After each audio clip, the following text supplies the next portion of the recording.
start streaming button has been pressed. I'm going to see if YouTube connects to that. YouTube has connected to that. We're back once again with the ultimate One Piece tier list, Sans Marin. Sans Marin. Someone's got to be on Marin duty. Someone's got to constantly type into the chat and be like, Marin, what do you think of this arc? Just we don't need to actually listen to him. We just need his opinion for each one. All right. Let's quickly recap where the fuck we've been. And I'll also quickly go over the shit I missed out. Romance Dawn. He eats the gum fruit. He turns to rubber. Has a bond with the pirate captain Shanks. Yeah. Orange Town. Wait, no. Also part of Romance Dawn is meeting Roronoa Zoro, freeing him from evil marines. Backstory with dead friend, fell downstairs, killed by down D stairs. And he swears to be great swordsman. All right, Orange Town, Buggy, Chop Fruit, Little Dog. It's pretty much over. Syrup Village, we meet Usopp the liar. Aesop lies. He beats up Captain Kuro of the Black Cat Pirates with the help from Luffy and the gang. Got a plane going overhead. One thing I did forget to mention in the Syrup Village arc, which is kind of important, the reason that Luffy and Usopp bond is because, of course, Usopp said that my father was a pirate. And Luffy actually knows him because his father was Yasopp, who was the marksman on the Red Hair Pirates, which is the pirate ship belonging to the one that Luffy bonded with in Romance Dawn. Okay? Okay. All right. We got that down. Moving on from Syrup Village, we go to Baratier. We meet the 7 Warlords of the Sea who are introduced. More Hawkeye, Mihawk being one of them. We got Don Krieg, he gets banged out. Big floating restaurant thing. Backstory, eating the leg. You know all this. You got this, right, Ryan? Backstory, eating the leg. After Baratier, we go on to Arlong Park. We're freeing Nami. The Marines are evil sometimes, actually. Who knew? Beating up the fishmen from the Grand Line. Yep, sound about right? That bit I did remember. Yeah. Okay, one thing I skipped out on that bit is that Marines are evil.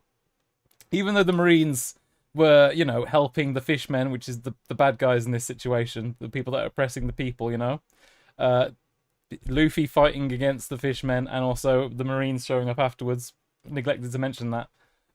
That gets him a bounty. So every newspaper in the world is plastered with his face, and he's worth 30 million berries, which is the currency here. It's roughly equivalent to Zimbabwean dollars. It's roughly equivalent to yen. So let's say he's worth like what, $300,000 dollars. Yeah, something like that. I don't know what the exchange rate is now. It's probably a lot worse than that. But yeah. So yeah, 30 million. He's ready to go. We head on to Logtown. Can you see my mouse, by the way? Yep. Oh, I'm looking at you, not your screen. But yes, that's fine. We move on to Logtown. Captain Smoker. Usopp gets some goggles. Everyone gets fucked up. Boogie comes back. Alvida comes back. Weight loss. Dropped romance subplot. Think we got all that. Dragon shows up. Dragon saving man from Smoker. Okay, and of course Smoker is aware of Luffy now because he got the bounty in the previous arc. That's why I should have mentioned it before. You know? Yeah. Okay, moving on from Logtown, we go to Reverse Mountain. Meet Laboon, Big Whale, Crocus, former ship's doctor. Fucking hell, this is such a long recap. I'm going as fast as I can. Crocus, former ship's doctor. He transforming inside the whale to take care of it. Luffy promises to revisit the whale one day. Let's have a look. See where are we going after Reverse Mountain. Reverse Mountain after that, it's Whiskey Peak. Zoro banging out all the guys in Whiskey Peak. I'm upgrading Logtown. Whiskey Peak. Zoro banged out all the guys in Whiskey Peak. 100 guys, and then the Baroque Works show up. Miss Wednesday, one of the Baroque Works members, who was like being set up to be like a Team Rocket almost, useless foil to the main cast, ended up being like an undercover princess who was trying to infiltrate the organization. I also mentioned a guy that goes ma died. And I should have probably also mentioned that he was another person that blew up and came back later in the Alabaster arc. Yeah, there's two of those. I forgot about that. After Whiskey Peak, we're going to Little Garden. No, we're not putting Little Garden in Fairy Tale. No, we're not. We're not. No, it's better than Reverse Mountain. It's better than Syrup Village. It is. um, Little Garden. We were meeting the two big giants, Dory and Broggy, who have been fighting for over 100 years. A duel every day. Usopp is inspired. Mr. Free, Wax Man, encases people in wax. Hypnotist Girl, eventually punched out all by Luffy. Okay? Right? Good. Drum Island, better than your fave series. That's where we get human reindeer hybrid Chopper. His emotional backstory. A man only dies when he's forgotten. Now, important part about this arc that I did neglect to mention, Dr. Kureha, which is Chopper's mentor after Hiluluk died. She's like 130 or something. Right. Yeah, but so she's been around for a long time. And as the crew sail off with Chopper in tow, she looks at Luffy's bounty poster, which says Monkey D. Luffy, and she's like, "Did you know about Gold D. Roger?" And he's like, "I thought," and the person she's talking to says, "I thought his name was Gold Roger," and she's like, "Is that what they're calling him now? Oh my gosh!" And then she says, "The will of D lives on." Who's D? We'll never know. Right. That was that from fucking the end of Drum Island, and that flows straight into the Alabasta arc, where Princess Vivi gets emotional. Crocodile gets banged out because he was holding all the water back, you know. And the Civil War is calmed by the rain that falls. I should mention here that Mr. Free, the wax guy, did show up. He was fed to a crocodile, but luckily lived. Oh right. Yeah. Did he survive that because of 9/11 as well? Or was that just the one guy? That was just off. It was just he turned himself into, like, he put himself in a wax ball in the crocodile's stomach. Yeah, and just waited until he got spat up. Right. Yeah. As you do. Yeah, absolutely. Same with the intro to the story, anyway, with Luffy in a barrel. Same concept. Everyone in the story loves that. Yes. Yeah. I mean, admittedly, I can't say with any certainty whether or not a crocodile stomach acid would dissolve a ball of wax. So, you know. Right. When we finish off Alabasta, oh shit, there's something about I forgot to mention in Alabasta. Right. So we got Smoker from Logtown. He chased up to Alabasta. Right. And another person is in Alabasta. We gotta rewind to Drum Island again. This is how much shit I forgot. Drum Island. I mentioned at the beginning of that the king had left for a while because the town got ravaged by a pirate named Blackbeard. Right. Yep. After the crew leave, a pirate shows up looking for Blackbeard. Right. And then when he can't find Blackbeard there, he asks the people there. He's like, "Right, well, have you seen this other pirate, Monkey D. Luffy?" And they're like, he's long gone, lad. And he's like, "All right then." So off he goes, and that guy shows up again in Alabasta. Captain Smoker recognizes him as Fire Fist Ace of the Whitebeard pirates. Whitebeard being one of the most powerful pirates on all the seas, right? Why does the man want Luffy? Eventually they come into contact, and we discover it's Luffy's brother, all right? So this, like, second commander of one of the most powerful pirates on the seas is Luffy's brother that set off to sea like 2 or 3 years before Luffy did. And yeah, he's hench out here. He's called Fire Fist because he ate the flame fruit and can turn into fire. It's like Logia's smoke power, but fire. Yeah. Are we all good here? Yep. A 10-minute recap has brought us up to speed. Yeah. Oh, and it all just went in one ear out the other. So Luffy's defeated Crocodile now, but Crocodile is, of course, one of the members of the 7 Warlords of the Sea, and it would look bad on the government if a rookie pirate took out one of their most powerful members, you know? So they hide the fact that that Luffy did it, and they say Smoker actually was the one that saved Alabasta from Crocodile's evil plot, right? Sorry, hang on. So I was under the impression that this deal that the Marines made with the Pilot Lords was like an under-the-table secret thing, but it's just public knowledge that they're working together. The Warlords, right. Yes, there is public knowledge that the 7 Warlords of the Sea are working with the Marines. They are basically, their bounties have been, like, cancelled, And as long as they don't interfere directly with the Marines, they are free to do whatever they wish. Oh, I see. Okay, that I'd just assumed that would be like a secret under the table deal kind of thing, because I wouldn't. Yeah, I no, wouldn't no, think no. people would be okay with that. It's a very public thing, and it's almost like it becomes a part of the way the world government saves face in moments of crisis. Like, there are the free powers. The free powers keep the world in check. We're going a bit ahead of things right now, but basically the free powers are the Marines, the 7 warlords of the sea, and for later the 4 emperors. These 3 things are what keep the rest of the sea at relative peace. I see. Okay. Uh-huh. It has to be public knowledge that the 7 warlords are there, because, like, say a war was theorized to happen, it'd be like the 7 warlords would be summoned to fight, and that's part of the reason why people wouldn't start a war, you know? Okay, fair enough. All right. So, Crocodile's been fucked up, chucked out. Smoker is given the rewards for this. He's being, like, promoted, and he's pissed off because that's not how things went down. He's a very stoic character that wants things done by the book. He wants to earn his achievements, you know? He's outraged the top brass for giving him a promotion for something he didn't do. But even though Monkey D. Luffy isn't mentioned in the newspapers, he is given a fresh 100 million very bounty. I think Zoro also gets like 30 million or something, 60 million. Because he's a good lad. Good. Yeah. Yeah. Right. That catches us up going into Jaya arc. It was a longer recap than you thought, Ollie. It was longer than you thought. Ollie, have I missed anything? I don't think so. I think that's all the main things. Like Robin joined, right? Yep.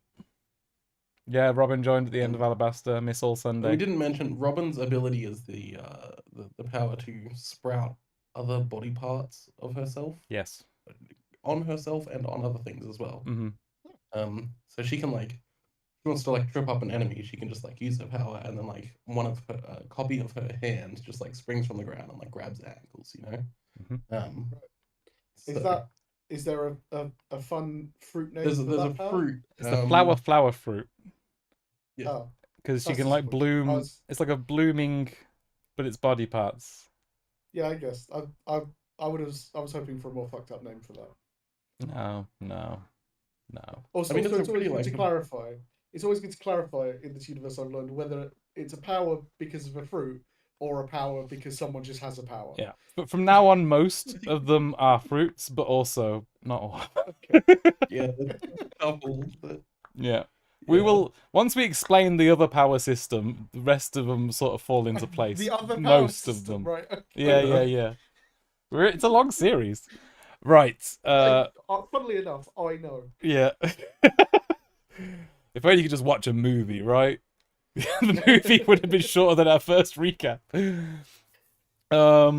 Okay, Jaya. We're moving away from Alabasta. We're looking for the next adventure. One thing I did forget to mention. Fuck. Leaving fucking Reverse Mountain, Crocus gives us something called a log pose.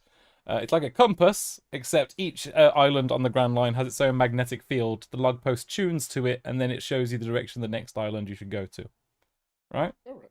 Okay. yeah. And then, like, in Alabasta, they got the eternal log post, right? Which Yeah, you can get, like, eternal log poses are always tuned to a set island, so you can skip things along the way, but you need to know how to get there, you know? They're out here sequence breaking. Exactly. kind of, yeah. Yeah. Can you imagine how long the series would be if they weren't? Yeah. So when they approach near Jaya, they have an issue, which is where the compass needle is pointing up. Oh. Yeah.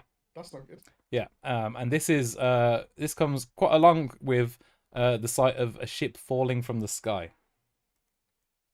Right. Yeah. So good signs. And they look. The crew gets around. They have a chat, and they're like, "Well, we can only conclude that there must be an island in the sky. It seems the logical. It's the only Train thing failure. that could come next." So they they end up meeting a bunch of guys that look like monkeys out at sea. Shenanigans happen. Let's not get into specifics, but the head monkey guy is called Mont Blanc Cricket. Yeah. Right. He has dedicated himself and his crew to diving underwater to see what treasures they can find, because they believe part of the world, the historical world, has sunk below the ocean. They want to find it. Okay? Okay. All good. Right. Let's go through the brief story of Mont Blanc Noland, which is he was an adventurer, and he got called Noland the Liar. He said that there was a city of gold he found. It was the most incredible place with the most incredible people, exotic animals, etc., etc., etc. And when he went back and told the king of his country what he'd found, the king was like, "Let's fucking go. You show me this shit then, you know?" When he got there, the island was just gone. It was just gone. The city, the gold, the any evidence gone. And he was like, "This lying motherfucker, I am executing him." He was always from there on known as Nolan the Liar, the man that was executed for doing the biggest lie in history. Of course, Mont Blanc Cricket is his descendant, and he was like, "That was the most honest man anyone had ever met, according to my family, and I'm here to prove it." He's trying to find the city of gold at the bottom of the ocean. Meanwhile, Luffy's like, "I'm actually looking for some shit in the sky. Could you help me out?"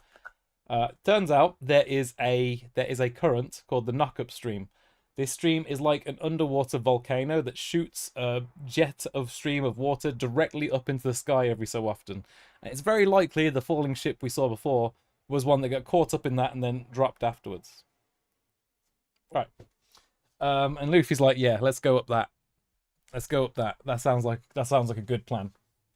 And he talks with the Mont Blancs, and they're like, "If you strap up your ship, some big wings and shit, we can ride it up the stream." Luffy's like, "That's cool. We're gonna go into town, get some supplies and such. You know, the usual. The plans begin. Fucking only roughly in this order. While they're there, they ask some people some advice on how to get to Sky Island, and in a town called Mock Town, and everyone in the bar laughs at them. That's how the town got its name. These ridiculous motherfuckers. They think there's a Sky Island. These dumb bastards. Who do you think you are? Gonna go to an island in the sky? Keep dreaming, you stupid son of a bitch. You know? Okay. Yep. But, like, it provably exists. Does Right? it? I feel like it does. I feel like you don't dedicate this much time to it unless it does. And so, a big old pirate who's a member of the Doflamingo group, the Don Quixote Doflamingo group, comes in. His name's Bellamy. He has the spring power. He can turn his limbs to springs.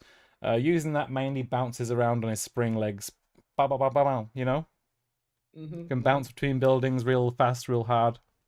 You know, he's talented with those springs. He's lived with them for a while now. If you're on springs, you'd live with them too. You'd find a way. Anyway, you'd have to. You'd have I to. mean, have you ever played as Spring Mario in Mario Galaxy? You're goddamn right. He's so good at it because he lives that. He's never getting out of that. Right.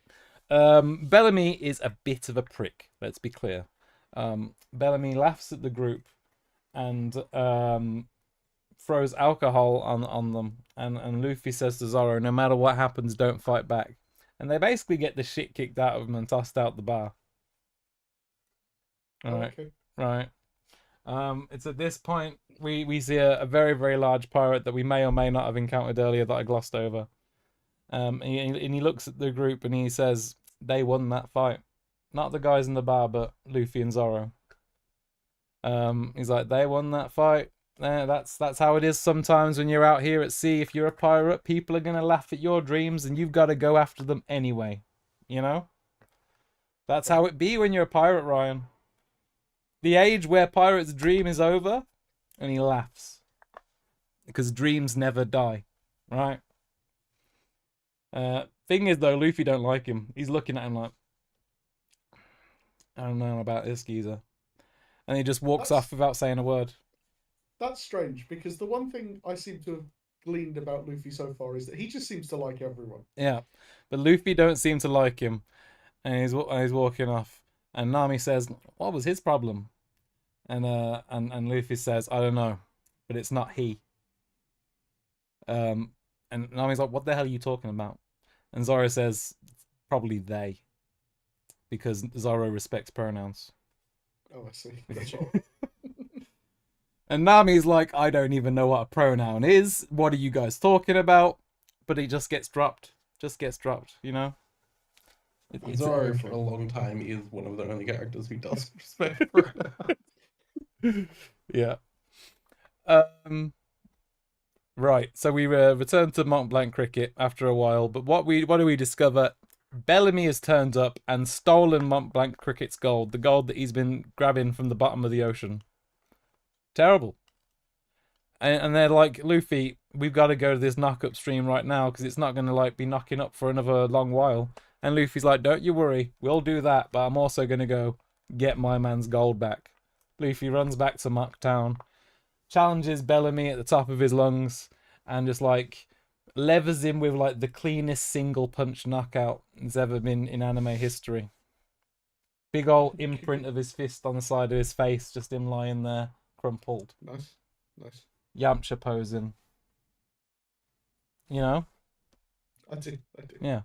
And it's beautiful, and Luffy takes the gold, and Bellamy's crew screaming him, where the fuck do you think you're going now? And he looks back and he's like, the sky.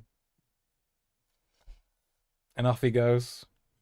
The big pirate we saw earlier, that said dreams never die, he shows up to the party late, just after Luffy's fucked off, and he's like, so that boy's worth 100 million, is it? Could cash in on that, you know. So as Luffy and the crew are sailing out with their newly modified Going Merry with wings to sail up the knock-up stream, who shows up? Big Man Pirate and his crew of cockholes, right? Fucking bunch of bastards. There's a guy on a horse. There's a lucha libre wrestler. Don't ask. Right, just to clarify here, there's a guy on a horse on a ship in the sky. No, they're not in the sky. They're going out to sea at the moment. They're heading towards the see. stream. Yeah, There's a guy. The there's a guy on a horse. There's a lucha libre wrestler. There's a guy. Why does he have an umbrella? I can't fucking remember. Do we even have fucking the warp geezer yet? I don't remember. Basically, the fucking cockholes are present, and the big cockhole declares, "We've been looking for a man worth as much money as you, Mugiwara Luffy.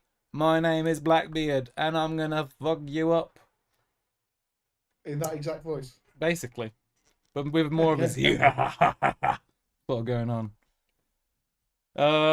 And yeah, basically we now know who Blackbeard is. It's just this guy. It's just this big guy with a lucha libre wrestler at his side, and that's the guy that our brother was searching for, Ace. So we met him now. He was gonna kill us, but actually we managed to escape onto the knock-up stream and fly into the sky, while his shitty raft boat gets obliterated in the process. The boat, it's like the water level like sucks in, and then as it gets sucked in, the boat goes down, and then the water level comes up, and the boat sort of like rides it straight up.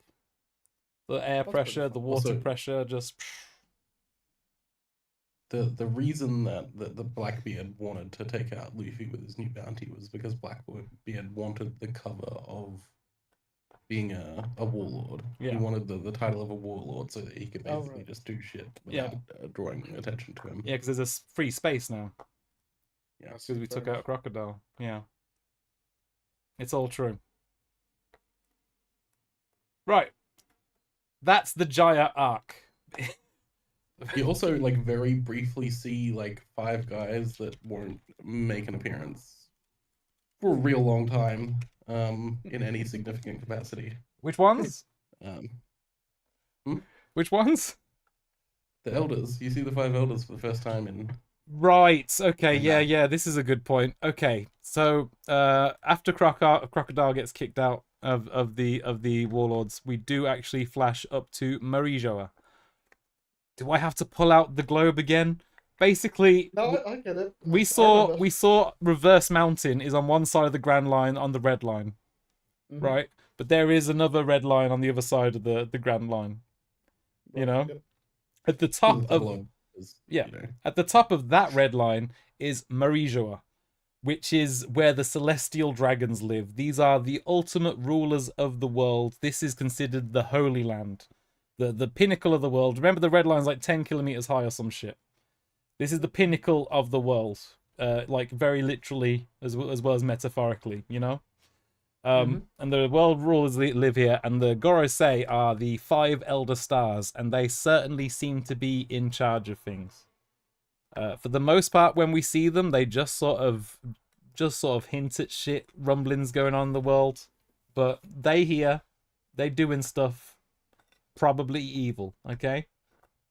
Makes sense. We also see Fleet Admiral Sengoku, and we meet a few other warlords of the sea, Bartholomew Kuma, as well as Don Quixote Doflamingo, who will remember Bellamy was like an extension of his crew. Yeah, he was part of the Doflamingo Grand Fleet, which is another concept that'll come up much more extensively later. Yeah. And we meet all those guys, and during their having a meeting saying, what are we going to do now Crocodile's been kicked out, that's when Lafitte shows up and says, I'd like to recommend Blackbeard, who we then see in Jaya. Now that is the full Jaya arc for real this time, I think. And if you can believe it, Ryan, that is the second shortest arc in the series. And it's taking us another 15 minutes. Yep. Oh, to be fair, it's a very dense arc, you know. I would like to put Jaya in I'll Do It Again above Whiskey Peak. Yeah, I mean, you know, getting the shit beaten out of them and not fighting back is like a pretty iconic moment in the series. Yeah. It was a reference to Shanks in like the early series, but you didn't watch it, Ryan. No, that's true. Yeah. Right. Are we feeling good about that ranking? Yep. Don't know how Marin feels about it. He hasn't replied. Marin hasn't complained about it, so yeah. Okay. Well, you don't get a choice. You know. If he comes back in 5 minutes, like, I fucking hate that arc. What are you on about? Skypiea. Let's get straight into it. They land on the clouds. They land on the clouds. There is a cloud sea up there. You can just sail on that. Ah, Cloud Sea, Xenoblade. I'm with you. Carry on. Yeah. A little bit different because here the clouds are enhanced with an element known as pyrobloin, which helps them contain mass and float. No, you need to say that word again. Pyrobloin. Okay, good. Got it that time. Yeah. This is... Oda puts a lot of like explanations into the story which probably aren't necessary. I think we would have just accepted the cloud sea, honestly, but yeah, I certainly would have. Yeah. They sail through the cloud sea for a bit, and before you know it, they are accosted by 3 warriors floating upon the clouds. These guys have wings. They don't really use them, but they have them. A bit like in Xenoblade. That's very true. Yeah. They accost the crew by like gliding over the clouds with their weapons. The crew, you know, are pretty strong. However, the oxygen level is pretty thin up there. So these guys that are adjusted to being up on the cloud sea are like pretty strong, actually, you know? So the crew almost gets rolled over until a knight riding a winged Pegasus appears. This knight chases them off and he declares himself to be Gunfall, right? The winged Pegasus is actually like, what was it, a bird that ate a Pegasus fruit? Or was it a horse that ate a bird fruit? One of those. Is a zebra white with black stripes or black with white stripes? Well, this horse is pink with like blackish polka dots. I don't know. I mean, yeah, fair enough. I mean, you described it as a winged Pegasus, as if there's any other kind of Pegasus. So, you know. But, you know, it could also be a bird, depending on the situation. But Gunfall declares himself the Sky Knight, and he gives the crew a whistle. And he says, if you're ever in trouble, let me know. Oh, before he goes off, he does also ask the crew, did you come from the mountain pass of High West? And they are like, what in the shit is that? And he's like, well, how'd you get here then? And they're like, we're going up the knock-up stream. He's like, fuck me. Why the fuck you do that? People die with that, you know. But then he says, it's not that bad, really, because if you went through the mountain pass of High West, you would have lost someone. And with the knock-up stream, you either all get here or you all die. So, okay, yeah. The methods of what happens, we don't really know. We don't want to go to the mountain pass of High West, though. That's all we know. All right, okay, that's never explained. No. Just the world there, you know. Eventually we sail down the cloud sea and we find a big entrance, a big tunnel-like entrance where ships can just sail right in. And at the entrance, there's just one old woman, and she's like, "It costs like 40 million X-toll per person to come in here," and they are like, "What the fuck is an X-toll?" You know. And they're like, it's a different thing from berries. We use different monies up here. You gotta get on the ting. And they're like, listen. The old woman says, you don't have to pay to go through, but you should. And they're like, but we don't have to. She goes, no. And they're like, all right then. So they don't.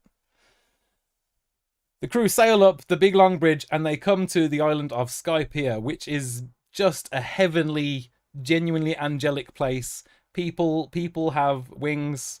Everyone's living in harmony. There's gorgeous beaches. Everyone has a nice like apartment. It's gorgeous. Just everything you're promised in heaven, basically. A nice apartment. So what's the secret corruption beneath it all then? We'll get there. Right. The Straw Hats get there, and after very quickly adjusting to the low oxygen levels for whatever reason, they quickly discover they meet Canis, who is a wonderful lady. She's like, she's an angel kind of. She's got wings. Is she an angel? Yeah, she's got wings. Canis is there. She welcomes them to the island. Very, very nice to them. They have basically what is a jet ski, but in the One Piece world, they've never fucking seen a jet ski before. And Nami's like, can I learn to ride the jet ski? And they're like, yes. And she's a natural at it because she's a gangster.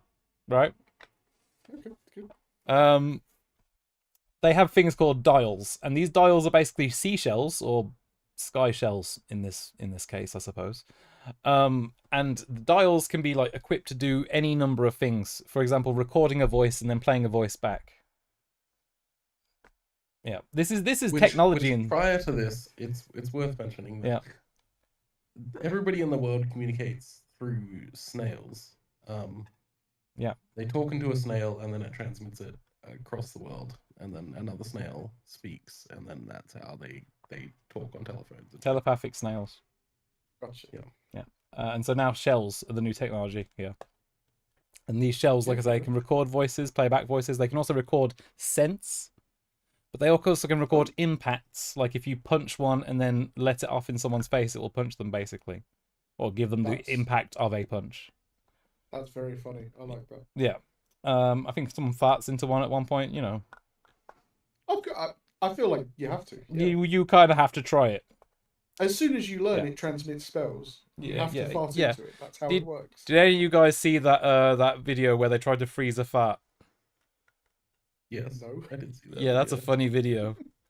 Like they had scientist lads on there, like, you can't really freeze a fart, but then they tried it and they're like, smells like fart to me, and they were like, it does. Okay, that's how that one goes. On to the next. Skypiea, yeah, we're all in Skypiea. We're learning about tone dials. They're very, very useful. But then the fucking Sky Police show up. They are literally called police. Yeah, they're the white berets, and they all have white berets on because they have to. Oh, good. And they are like, we heard you didn't pay the fucking next toll on entry. You're all under arrest. And then everything they do from that point on, it like adds money to the toll. It's like, you've left your clothes out. That's more X-toll. Where'd you park your boat? That's more X-toll. You're violating the noise pollution laws. That's, you know, they're doing that. Like going to a foreign country. So when that old woman says, "Oh, you don't need to pay, you can just go through," she was just lying. I mean, she said you don't have to, but you should. Oh right, okay. So they're getting charged for absolutely everything they're caught doing up on Skypiea, which is a bad situation for everyone. I can't even remember how we fucking get along it, but like eventually we just bang them out, right? Ali, do we just punch the shit out the white berets? I think that's pretty much what happens. Yeah. I think also at some point we have what is it? Once you've already got a bounty of 100 million on your head, what's a bit more of a damn right. Okay, so Nami was up on the jet ski, if you remember. And as she's jet skiing about, she goes adventurous as she does, and she finds an island in the sky, but not a sky island like actual earth, actual soil and trees. Not clouds, but an actual island. Yep. Yeah, and she's like, the fuck is this? She steps on it and then just goes off the map. What happened to Nami? Well, if you ask Canis and the other angels, it's like, well, that's God's island. You can't go there. That's... Oh. What the fuck does that mean? It's like, you... Right. And at some point, the Canis and the angels are going to send off the Straw Hat Luffy crew, but then she says, listen, guys, I have to be honest with you. And she's breaking down because she likes the guys so much, and she's like, everyone here knows God's going to smite you, and he's going to smite me too for telling you. And then why'd you even say anything then? If he's just going to smite us, he's going to smite you too now. Out of nowhere, massive outpour of lightning from the sky blasts down on the island, leaving a massive crater. God has smoked mans. God has smitten Krunts. Now, just to clarify, Ryan, you're gonna think this is related to the other lightning bolt that saved Luffy previously. Unrelated, not even remotely related. Not in the slightest. Do you know what? I had the exact thought, and I say, if I bring it up now, they're going to tell me that it's completely unrelated. Yeah, no, it just happened to be in close proximity, not related at all. Yeah. Okay. Right. So now the crew realise that God is not on their side, and they're like, what the fuck? Where's Nami? She was on God's island. God's probably got her. What the fuck? We gotta go kick the shit out of God now. So off the crew go to the island in the sky to kick the shit out of God. And along the way... This is pretty standard JRPG progression, not gonna lie. Okay, it's gonna get even more pretty standard JRPG progression, because along the way we're gonna cycle back round to the guys that skied along the clouds we saw before. They were wearing Native American style headdresses and shit. Right? Okay. And are they like insensitive? Listen, the only insensitivity here is colonialism. Because that Earth, that is the Native Americans' Earth. They need to fucking get off. This God geezer needs to fuck off of my island. He needs to go home. Wow. This isn't New Jersey. Go back to New Jersey, you son of a bitch. Go back to 8 Mile. Really subtle metaphor. Right, yeah, no, this is actually a story about colonialism. Those guys that attacked us in the beginning, they attacked us because they assumed the crew was just another bunch of people helping the Sky Island economy. The Skypean economy. No. Right, we're going to dig into it now. We've got to go to the backstory again. Nolan the liar told the truth. Okay. Nolan the liar told the truth. Doesn't surprise me. It shouldn't surprise you. We're going to the last arc of a story of Nolan the liar. Nolan the liar was a real explorer, and he really did find the city of gold and the ancient people, and he was in fact an incredibly powerful man. And the first thing he did when he got there was really piss people off, because they were sacrificing a young woman to a giant snake, and he killed that motherfucker. Now, Nolan he respected cultures unless it was like human sacrifice. He was like, you guys can do whatever you want except this. I will fucking, Which honestly, that seems reasonable. Yeah, it's pretty reasonable. After a bit of like disagreements between the natives and Nolan, they realized that Nolan wanted the best for them, and they actually became good friends. Warrior Kalgara of the natives, I believe they were called the Shandians. He became good friends with Captain Nolan and his whole crew, and they were all good buddies. They wanted to like give Nolan a bunch of gold to go home with as a token of their friendship and shit. But just before Nolan went home, he cut down a forest, and the islanders couldn't forgive them because they saw that forest as being the spirits of their ancestors, right? Okay.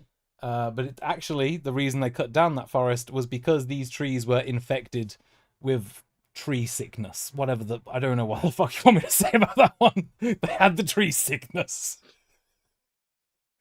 And he had to get rid of the trees because they had the tree sickness. It could have infected the whole forest, okay? Right? Okay. Yeah. Yep. And once they understood each other again, they had a tearful farewell, and Kalgara screamed off to Nolan to the coast. He was like, please come back one day. You will be welcomed, and the golden bell of the city will ring to let you know that we're still here, right? Shortly after that, the knock-up stream actually just happened to knock the fucking island into the sky. The golden city, the golden city, the golden bell. What is less explained is how the island landed on a giant beanstalk. Landed on a giant beanstalk, which punctured the island and essentially kept it aloft in the sky instead of falling down to the ground. I don't know where the giant beanstalk is growing from, so don't ask. I mean, you really would have thought someone would have noticed it in the sea. But I don't know where it's coming from, man. I just don't know. I don't know how it got there. But I love how it's like he felt the need to explain the cloud sea thing when we were all just like, we would have just accepted it. But this is like, no, you don't need to know. Yeah. The beanstalk is called Giant Jack, for the record. Because of course it is. Okay. Another very subtle reference. Very subtle, exactly. Okay.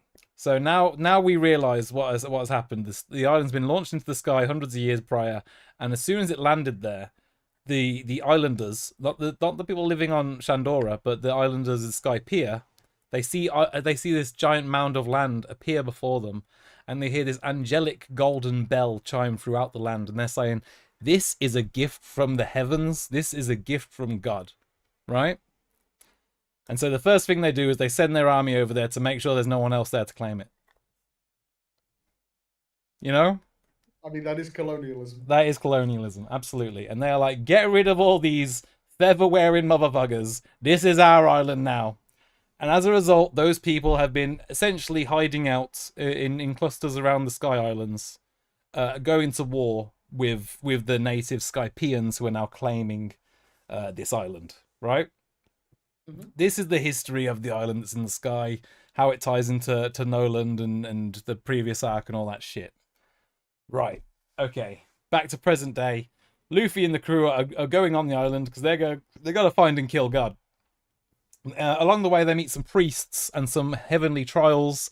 Let's not go too deep into the trials. It doesn't really matter. The main thing here is that the priests that they come across have dodgy powers of their own. But the main thing is they have something called mantra. And mantra is, if they close their eyes and you throw a punch at them, they will essentially be able to see the punch. Okay. Yeah. So it includes things coming from behind them, coming from wherever. They know where to move in order to avoid attacks. They got spidey sense. They have spidey sense. Absolutely. That's a really good way of putting it. Yeah. They absolutely. They all have it, so it's not a devil fruit power clearly. It's something this is just a power. This is something they've trained and developed. Right. Whether that's like however you want to imagine that happening, this is a group thing, not like something they've been given to them, but something they've trained for. Right? Gotcha. Okay. Along the way, the crew gets split up. Some of them beat up some of the heavenly guards. One of the best moments is where we see the ship on a sacrificial platform. A big enemy shows up, and the only person on the ship is tiny little reindeer Chopper. And he just blows the whistle that Garnfall gave him at the beginning of the arc, and Garnfall shows up and fights him for him because Chopper's shitting himself. Poor little lad. Yeah. Elsewhere, we're fighting some priests, and among the time fighting priests, we have Nico Robin, Miss All Sunday, who's part of the crew now. And she is also here, and of course we remember she's looking for poneglyphs, the ancient history, and seeing all these ancient ruins of the ancient Golden City. She's very curious, having a good explore, but that doesn't mean she's safe, because she gets fucking electrocuted in front of Zoro. And who is it? It's Eminem. Yep. For the record, when we've previously compared One Piece characters to real people like Michael Jackson fused with Steven Tyler from Aerosmith, it is because Oda is a master of caricature. And I mean this both in the sense that he contorts the human face to show emotion in a very unnatural but impactful way, but also in that many of his character designs are literal actors that he has redrawn. So this is Eminem in a white bandana. but he's really fucking tall and he's got long ass Buddha earlobes. Right? Okay. In fact, let's right.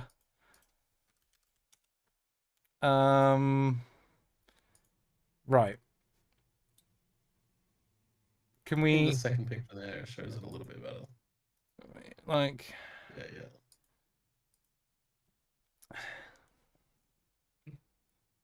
Okay. I mean, yeah, okay. All right. As long as we're clear, Brian. I'm not sure clear's the word I used. What do you mean? But it's there. It's there. I can see it. It's there. That's now in my brain. That's right. He has eaten a devil fruit, Ryan. The Gura Gura Nomi, also known as the Thunder fruit. He is a lightning man. He can control lightning and electricity. He is made up of it. You don't want to touch him. Right? Okay. Yeah. I'll be honest. I didn't want to touch him before I knew that. So. Wow, what you got against Eminem? He is God here. He is God. Because of his powerful mantra, he can basically hear what all the people on the island are saying. He can bring down lightning to punish them at any time. He is God. You know? Unquestionably so. Pretty sweet setup. Yeah, I mean, you know, for him.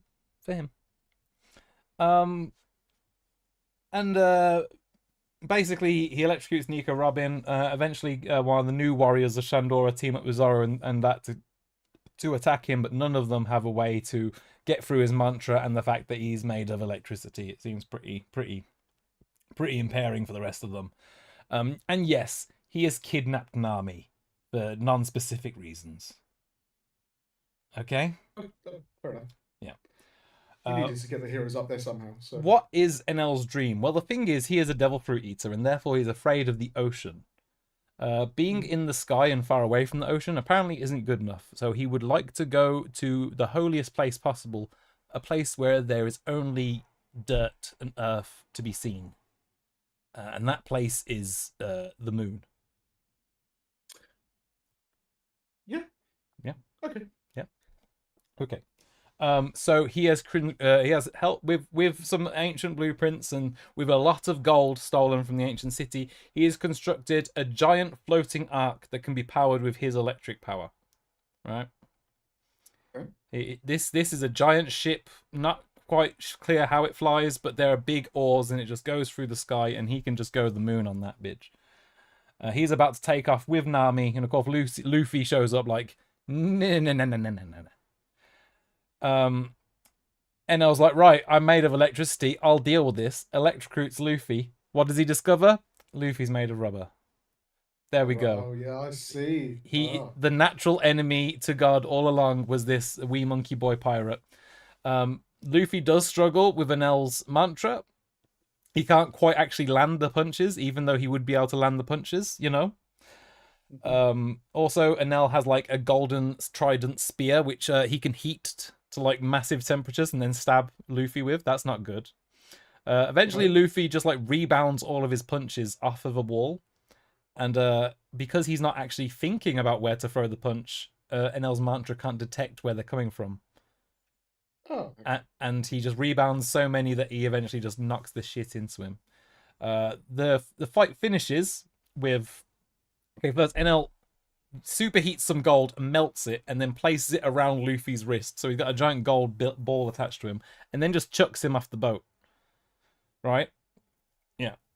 Nami, with a fancy jet ski, grabs Luffy on the jet ski, rides up the beanstalk, which Zoro partially cuts down. As it's like falling, they're driving up it to like launch off the top so Luffy can catch up with the goddamn arc. Luffy winds up a massive rubbery punch with the big golden ball on the end. Winds it up, smashes it into Enel, and it goes straight into Enel through him and hits what? But the golden bell of Shandora. And the golden bell rings out across the island, bringing peace to all of the war. And down on sea level, Mont Blanc Cricket is looking up. He can hear the bell that was told his ancestors would be there waiting for him. And he can see the imprint of Luffy's shadow in the sky. You know? Right. Yeah, it's beautiful. It's beautiful. It's a very thematic, impactful ending. The god is defeated by the wee monkey boy, and peace is returned to the land. The Sky Knight, who we met in the beginning with the Pegasus, he is actually Gunfall. He is the former god. Before Enel came in and took over, Gunfall was the former god, and he was far more benevolent, and he actually wished for peace with the Shandorans to share the island. And yeah, he's reinstated. Peace returns to the land. Good things are coming. Enel really does take the arc to the moon, though. He does that. Yeah. Even after getting beat, he's like, "Well, I'm still going to the moon." And he just goes. I mean, you would, wouldn't you? Because what else you can do now? Yeah. I think that's the entire Skypiea arc. Ollie, what have I missed? It was a dude named Shura who like fucked up the Mary. Shura, yes, he did. That was when Chopper, yeah. And then they saw in the middle of the night, Usopp goes to like piss, and he sees like somebody fixing up the ship, and he's like, "Who the fuck is that?" Yeah. And then when they get there, because like the ship was like fucked up, it was like unrecognizable. And then when they wake up in the morning, because they were like, "We'll just deal with that tomorrow." When they wake up in the morning, ship is like fully repaired. It looks exactly the way that it used to. And they're like, that's so weird because nobody on this island would have seen the ship before it got fucked up. So how do they know what it looks like? That becomes relevant later, but for the moment, yeah, a weird dude was like fixing the ship. Ghostly figure. Other than that, yeah, ghostly figure. Other than that, I mean, it's the first mention of Laugh Tale. Oh wait, I am neglecting Robin getting what she wants. After Enel has been punched out and peace has returned, Robin is of course still searching for the poneglyphs, and she finds one. She is of course looking for the true history of the world, and what does she find on the poneglyph? It's another location of a weapon. Just like the one in Alabaster, it's again location of an ancient, all-powerful weapon that could destroy the world. And she's like, why did this ancient society want to preserve this knowledge? And just as she's about to leave, someone points out some writing next to it. And in the very same unintelligible writing that only she and a handful of others can read in the world, it says, "I will follow this path to the end of the world. Pirate Goldie Roger." It's like, fuck. Okay. How'd he do that? That's the guy? That's the guy. How'd he do that? We don't know. No. All right, that really is the Skypiea arc this time. Okay. That took even longer. Yeah. I actually like the Skypiea arc a lot. And I think when I first watched One Piece, I was like, this series keeps getting better. Every arc lately has been better than the last one. Skypiea is a better overall arc than Alabaster. I don't believe that now. I think Alabaster is a better overall arc than Skypiea, but I think Skypiea is really, really good. I think my vibe is below Drum Island on Better Than Your Fave series. Ollie? Yeah, that's about where I'd put it. I think it suffers from being like a little bit too long. Yeah. Which it's like 43 episodes, which doesn't seem that bad. And it's not compared to some of the later arcs, but like at the time, this was like the longest arc by a pretty considerable margin. Mm-hmm. Yeah, I think the trials that we glossed over get quite boring. Yeah, he has to go through like 4 whole like ordeals and shit, and it's like it just keeps going. So yeah, it does drag a bit, but there are some cool moments. You know, we get to see everybody in combat. We even get to see Chopper. He turns into like this big buff ass dude. Yeah. And like punching a dude. Yeah. It was Chopper's first time winning a fight in combat in the story, so he feels like a proper pirate now. We got to see like Sanji in like a proper real fight, where he like starts kicking shit. He uses his legs to fight, just so you know, because he wouldn't have used his hands. He remembers. Well, I remembered that there was a guy who only used his legs. I couldn't have told you which one it was. Yeah. Also, something worth mentioning as well, just before we move on, because it will obviously become much more relevant much later. Back in Alabaster, Usopp made Nami a weapon. And he like improves it a little bit with the dials in this arc. Yeah. Right. It can like blow bubbles, but he's like, hey, we can like add some strong shit to it in this with the dials. So it's like, let's just shove some dials in there, see what happens. So she can like light shit on fire and whatever from this point onwards. Cool. Yeah. So yeah, I like this arc a lot. A lot of people skip this arc, which is actually insane. I think. I feel like it's stealth, one of the more important One Piece arcs, even if it's not one of the best. Some people say that it's like it feels like a side story. It doesn't follow the main story. I disagree. I think it is an essential piece of the plot, and it is also like Oda is clearly building themes around the arcs, around what they're about, and I feel like Skypiea being one of the most overt comparisons to colonization yet, it's like very clear what he's getting at, you know.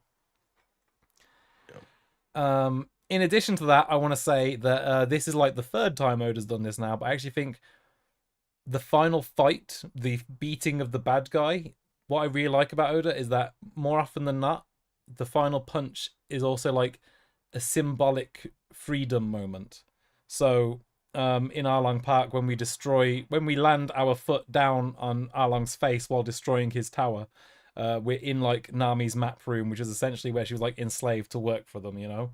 So destroying that room and defeating him at the same time is like it's symbolic, whereas as well as like a literal defeating the issue. That repeats in Alabasta because the final punch of Crocodile knocks him out, disabling his powers, finally allowing the rains to return, and it starts raining.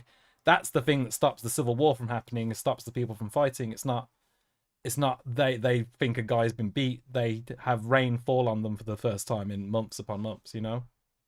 And then in Skypiea, Luffy punching through an L, ringing the bell, signaling to Mont Blanc Noland, and also calling back to that story about cricket and shit.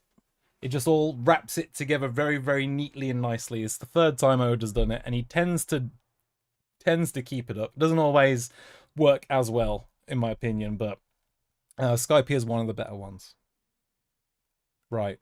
Want to give a special shout out to the G12 arc, which is a filler anime arc that comes directly after Skypiea. It's not important to the story. It's just one of those things where if you're an anime watcher, that's like one of the arcs that people thought weren't filler, but it was. It's good fun. And if everyone was reading the story, I'd be like, yeah, you should maybe have a look at that in the anime as well. It's good. Which is, you know, it's refreshing because the next arc people think is filler and it's not. Yeah. Yeah. We get out of Skypiea by literally attaching a giant inflatable octopus to the boat and just jumping off a cloud, and we eventually land quite calmly and safely down the seas before going to Long Ring Long Land. Long Ring Long Land is a circular island with lots of like mountainy dots, and when the tide comes in, there's a path to walk between the islands, and when the tide comes up, you can't walk between them anymore. All right? Okay. You get it? Yep. I do. Yeah. There is a bloke on stilts there. He's been on stilts like 50 years or some shit. I don't 100% understand why, but also all the animals here are really, really long. There's a long horse. It's just long as hell. Long dog, just like going off the screen, like, you know. Yeah. Long animals. Also, when they find the old man who's been on stilts for 50 years, he invites them into the house and he's like, would you like some milk? And he opens his cupboard and he's like, would you like some cheese? And they're like, that is the same thing you left, isn't it? You thought it was milk still. It's cheese now. Yeah. That's actually quite a good joke. I probably find that quite funny. Yeah, it's very amusing. But while they're there, they meet the Foxy Pirates.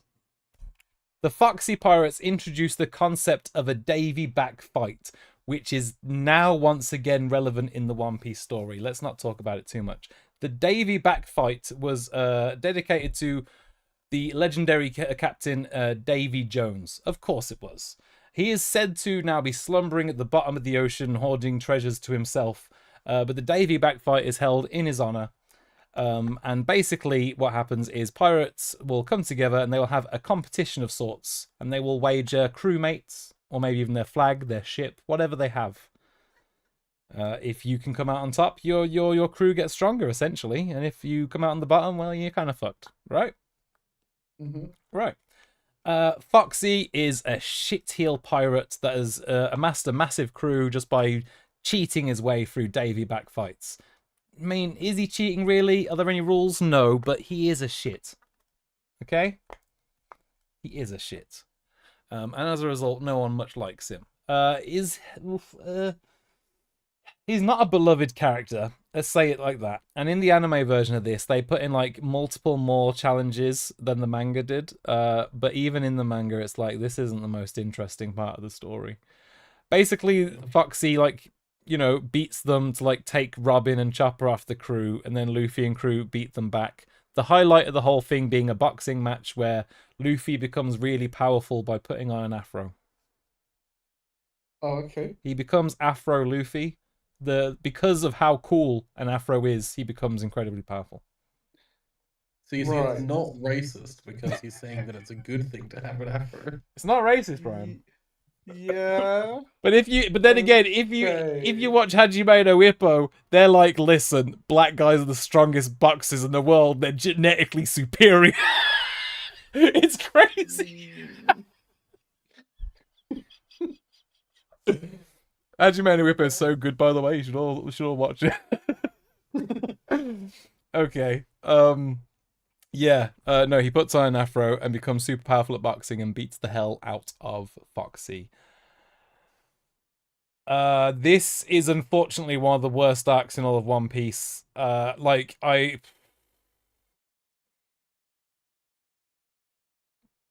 Ollie? Honestly, we can skip over most of it. Right? Like the only important thing that happens here is that a dude with ice powers shows up, and he's like, "I'm from the world government. You guys are getting real fucking dangerous." Right. And then tries to just like kill everyone, and he's almost successful in doing so. Yeah, that's absolutely true. That's absolutely true. After all the competitions are done with Foxy, we have the introduction of Aokiji. And one of the good parts about this is that like Aokiji helps a bunch of like stranded people. And Luffy's like, don't trust this guy, guys. He's a marine. And the stranded people are like, so? And Luffy's like, right, no, we're pirates. He's usually the right. I get it. Yeah. I forgot. It's one of those stories. But yeah, Aokiji basically threatens the crew and threatens the fact they're taking in our Miss All Sunday Nico Robin. He's like, if you keep that woman with you, you will be in big trouble. And he basically just defeats Luffy clean one-on-one. And the other crew members couldn't have done shit about it. Fair enough. Yeah, because Luffy does his like big like blustering thing where he's like, all right, I'm just gonna like one punch this dude. And he goes to do it and just like gets fucking frozen solid. And then it's like, I can shatter you in like an instant, but I'm not gonna. And then he walks away and everybody's like, holy shit. Yeah. The elemental type chart is forming here, you know. Yeah. Strong against thunder, weak against ice. Yeah. Well, because rubber becomes really brittle when it gets cold, so... Yeah, no, I get it. So yeah, Long Ring, Long Land. What about the placement, Ollie? How do you feel about that? Yeah, I mean, it's kind of shit. There's just so much. As you said, right? Like, the previous anime arc feels like main material, and this just feels like filler. Yeah. It feels like... I don't know. It feels like... Oda was like, I need more time to prep like the real shit that's going on. Like I need time to plan it out. So I'm just gonna do like some silly activities for a while, and then we can get back to the real story after that. Yeah. So yeah, it's probably up until this point the worst. Good news. We've got an update from Marin. He liked Skypiea, 4 out of 5 stars. There we go. He liked it, 4 out of 5 stars. He would have put Skypiea above Drum Island, wouldn't he? He would have. It's not though. No, it's not. He's crazy. All right then. Yeah, it was okay. Now we're entering into a few of the best arcs in all of One Piece. We're entering into just between this and like I'd say yeah, but like from Water 7, which is what we're onto now, through to the time skip, just legendary run of It's episodes. an incredible run. It's an incredible run. It's like 400 episodes, but it's very good. All right, let's get it done then. Water 7. We are introduced to Water 7 by the concept of sea trains. These are trains that run on tracks which are just below the water. Sorry, just while you're explaining, I'll be back in a second. Yeah, no problem. The train tracks just below the water surface, and the sea train runs on them. Does that make sense to you? Yeah. Yeah. I mean, look, you've already got trains, so I'm on board. Absolutely. We meet old Madame Kokoro and her little granddaughter Chimney. They are like, Kokoro's like a train conductor, and Chimney is just there, I suppose. I'm not gonna lie. Chimney also has a rabbit. Not too important, but she does. They are directed to Water 7 by Kokoro. She says, if you need your ship fixed up, you'll remember Ollie said the ship was kind of fucked up.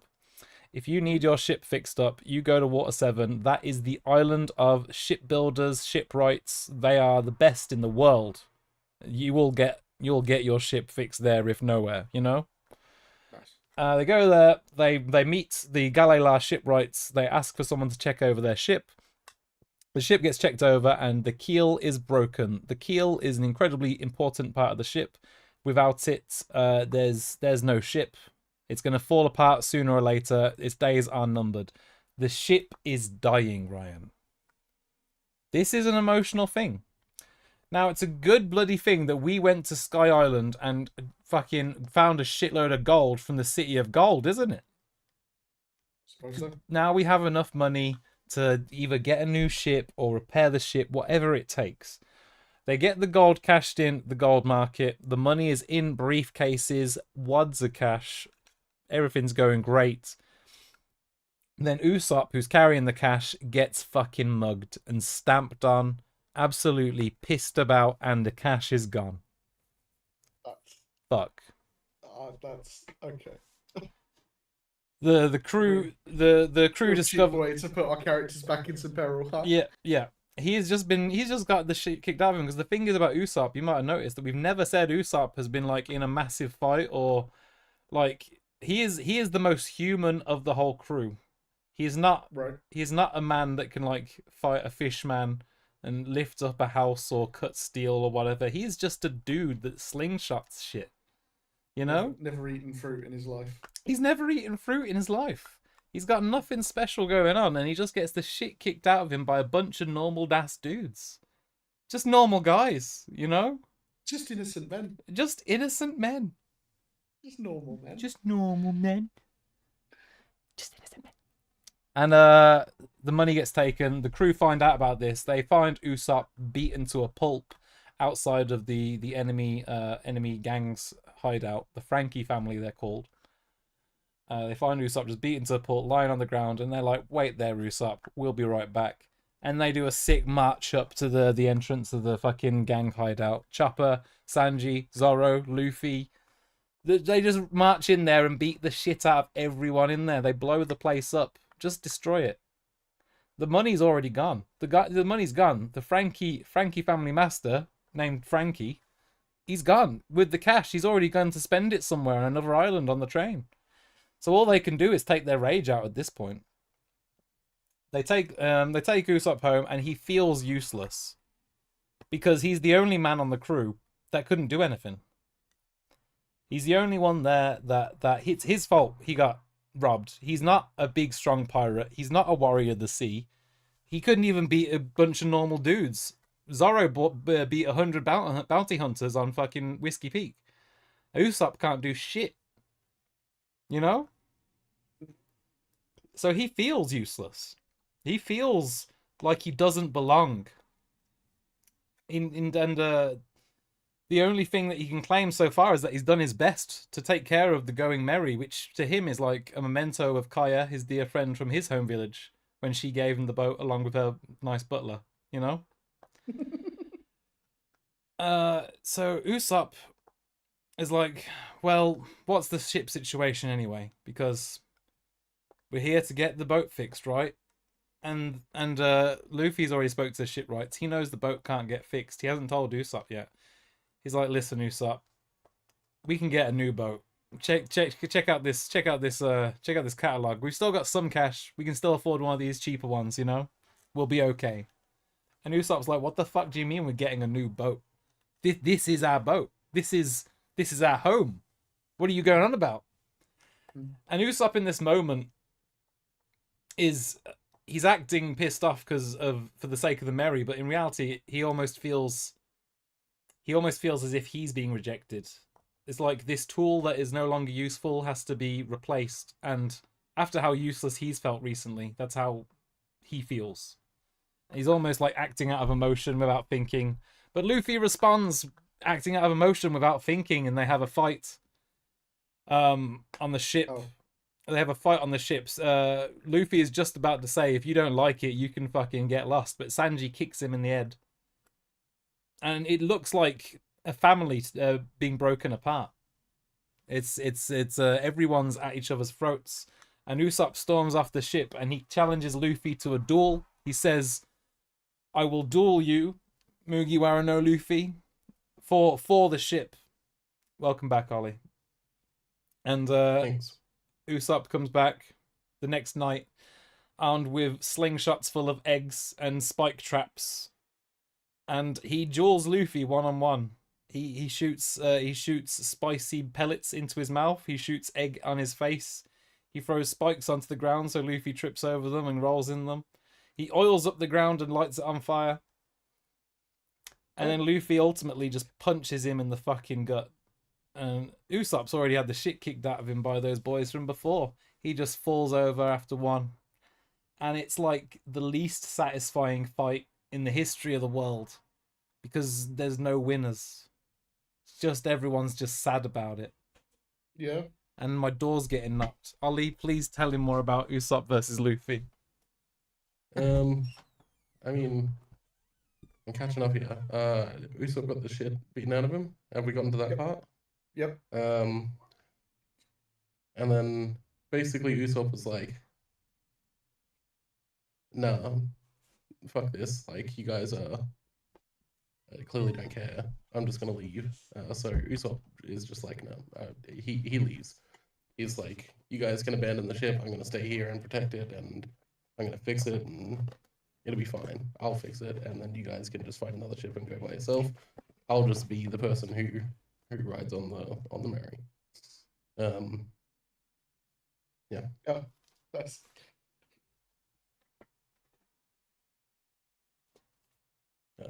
It's okay.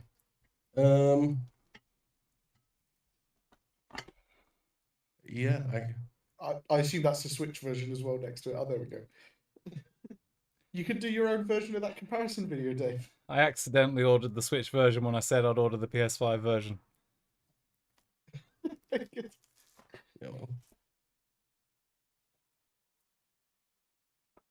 well. Have we spoken about Frankie? Has that? I've mentioned Frankie very briefly, but okay. I mentioned his existence. Yeah. So yeah, Luffy's like, yeah, fine, you can keep the Going Merry. Like, we need to find another ship. And then they just like fuck off, and then the next day they hear that like the mayor dude got shot. The mayor. So the mayor, for the record, he is also like the leader of the Galila Shipwright Company. Right? He's been shot, as Ollie says, and the chief culprit is none other than Miss All Sunday Nico Robin. Aokiji said bad things would happen if they kept her on the crew, and now she's shooting mayors in cities and shit? What's going on, Ryan? It does seem potentially problematic. It does. It's emotional. Right, let's figure out what the fuck we're going to do with Robin shooting the guy. So the Straw Hat crew is essentially now pariahs in the city. They're all wanted because of an attempted murder. Right? Now, the Galila crew as well, they are not ordinary dudes like Usopp. They are more like Sanji and Zoro, you know? They are guys that are shipwrights by trade, and this is not a world government affiliated island. So pirates basically show up all the time looking for their ships to be repaired and built. And if they cause trouble, who's going to deal with them? It's the shipwrights themselves, you know? They're all trained and battle ready, etc., etc. Ship wrongs, am I right? You tell them. So they are guarding. They are guarding Iceberg. That's the mayor's name. They are guarding his bedroom where he is recovering after being shot, and the Straw Hat pirates are being hunted down. We gotta find out what's happening with Miss All Sunday. So the next evening, seems there's a storm outside. There is like a tidal event called Aqua Laguna happening. It's like a tsunami where everyone has to like move up to the upper city for a short period. Okay. This apparently happens like every year or some shit. Who the fuck's in the chat? Don't tell me someone's in the chat. I can't see the chat. Yeah, no, I don't know. I don't know if they're still there or not. Hello. All right, person in the chat. Ollie, you're on chat duty. You gotta tell us when someone in the chat chats. Yeah, we'll do. All right. I'll read them all out. All right, fantastic. Okay, we got the ship. We're doing. What the fuck are we doing on the ship? All right. Okay. So the next evening, Aqua Laguna's happening, and we want the whole crew to figure out where the hell Robin is, what the hell's going on, and we need to talk to Iceberg because that clearly wasn't the Straw Hat crew. It couldn't have been Robin, right? It couldn't have been Robin that shot the guy. We have to figure this shit out. So we basically, one way or another, make our way up to Iceberg's mansion so we can sort of just barge our way in and start asking some questions. Probably doesn't look good after he's like been the victim of an attempted shooting that we just want to barge our way into him, but you know, whatever. We basically get up there, and Robin is literally about to shoot the motherfucker, and she's got a bunch of dodgy dudes with her. Who the hell are these dodgy dudes? Well, they take their masks off, and they are revealed to be half of the fucking shipwrights. They were ship wrongs, Ryan.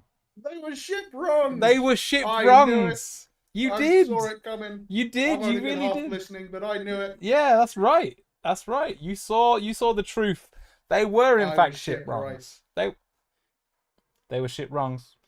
They were ship wrongs. And unfortunately, they are actually basically the in-universe CIA.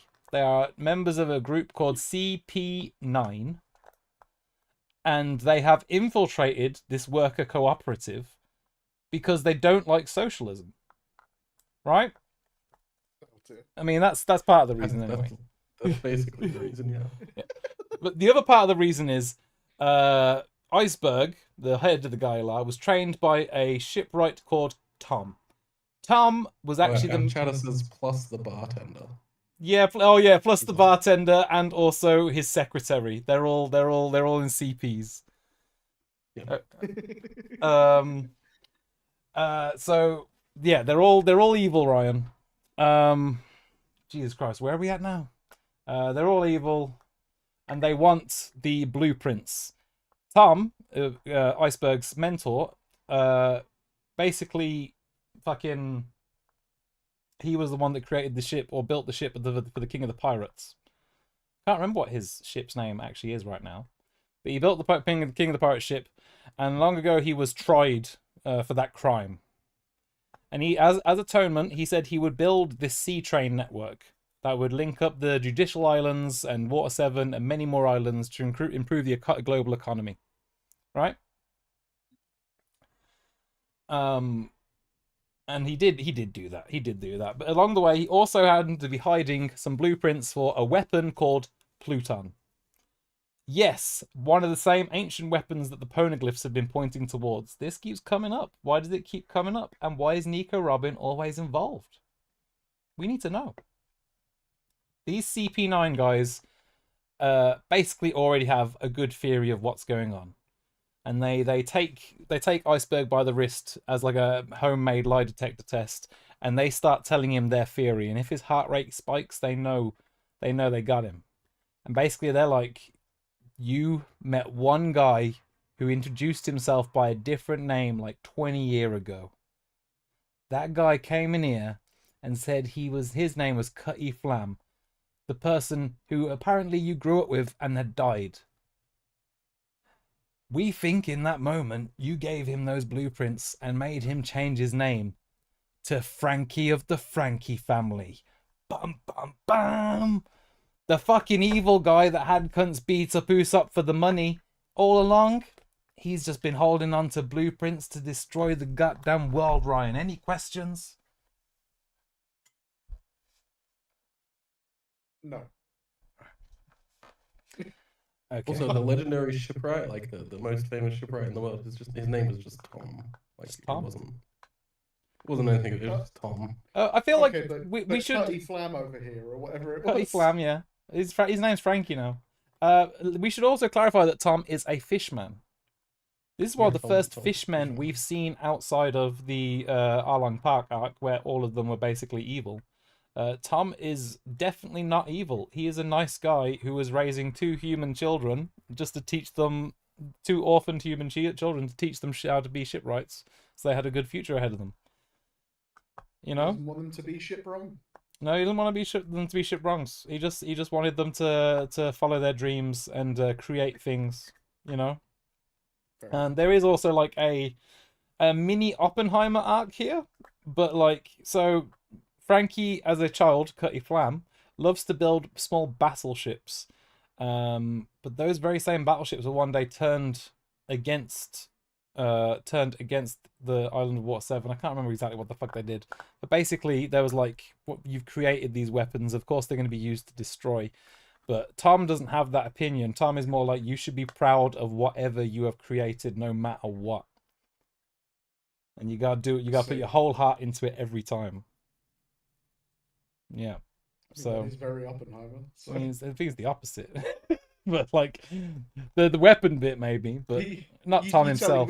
You telling me Oppenheimer wouldn't say he put his whole heart into He was like, you know what, it was worth it, lads. It was goddamn well worth it. Famously an American.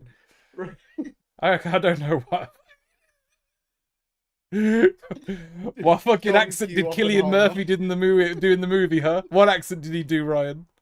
I don't have a clue. I didn't watch it either, so stop judging me. I think he's European of some description, I think. I can't remember. Oh, goddamn it, lads, we blew them all up. Yeah, fucking damn. I also don't care. I care more about One Piece than I do about any of that shit. That's right, and that's why we're talking about One Piece. So yeah, ancient blueprints with Cutty Flam, CPIAs. The CIA, upon discovering this shit, are like, well, let's go get Cutty Flam. But first, Luffy shows up in fucking Iceberg's bedroom. He sees the CP9s. He sees Nico Robin with them. Zoro shows up. Nami shows. Everyone's there, and they're like, what the fuck you think you're doing? Long story short, Luffy and Zoro, etc., basically just get chucked out the window. Yeah, just chucked out to the window into the storm of the night. You know, the event tsunami thing.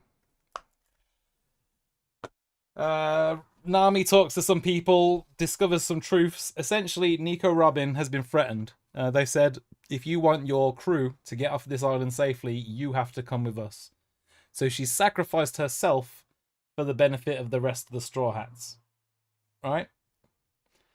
And it's upon learning this that Luffy and Zoro are like, oh, we've got to go beast mode.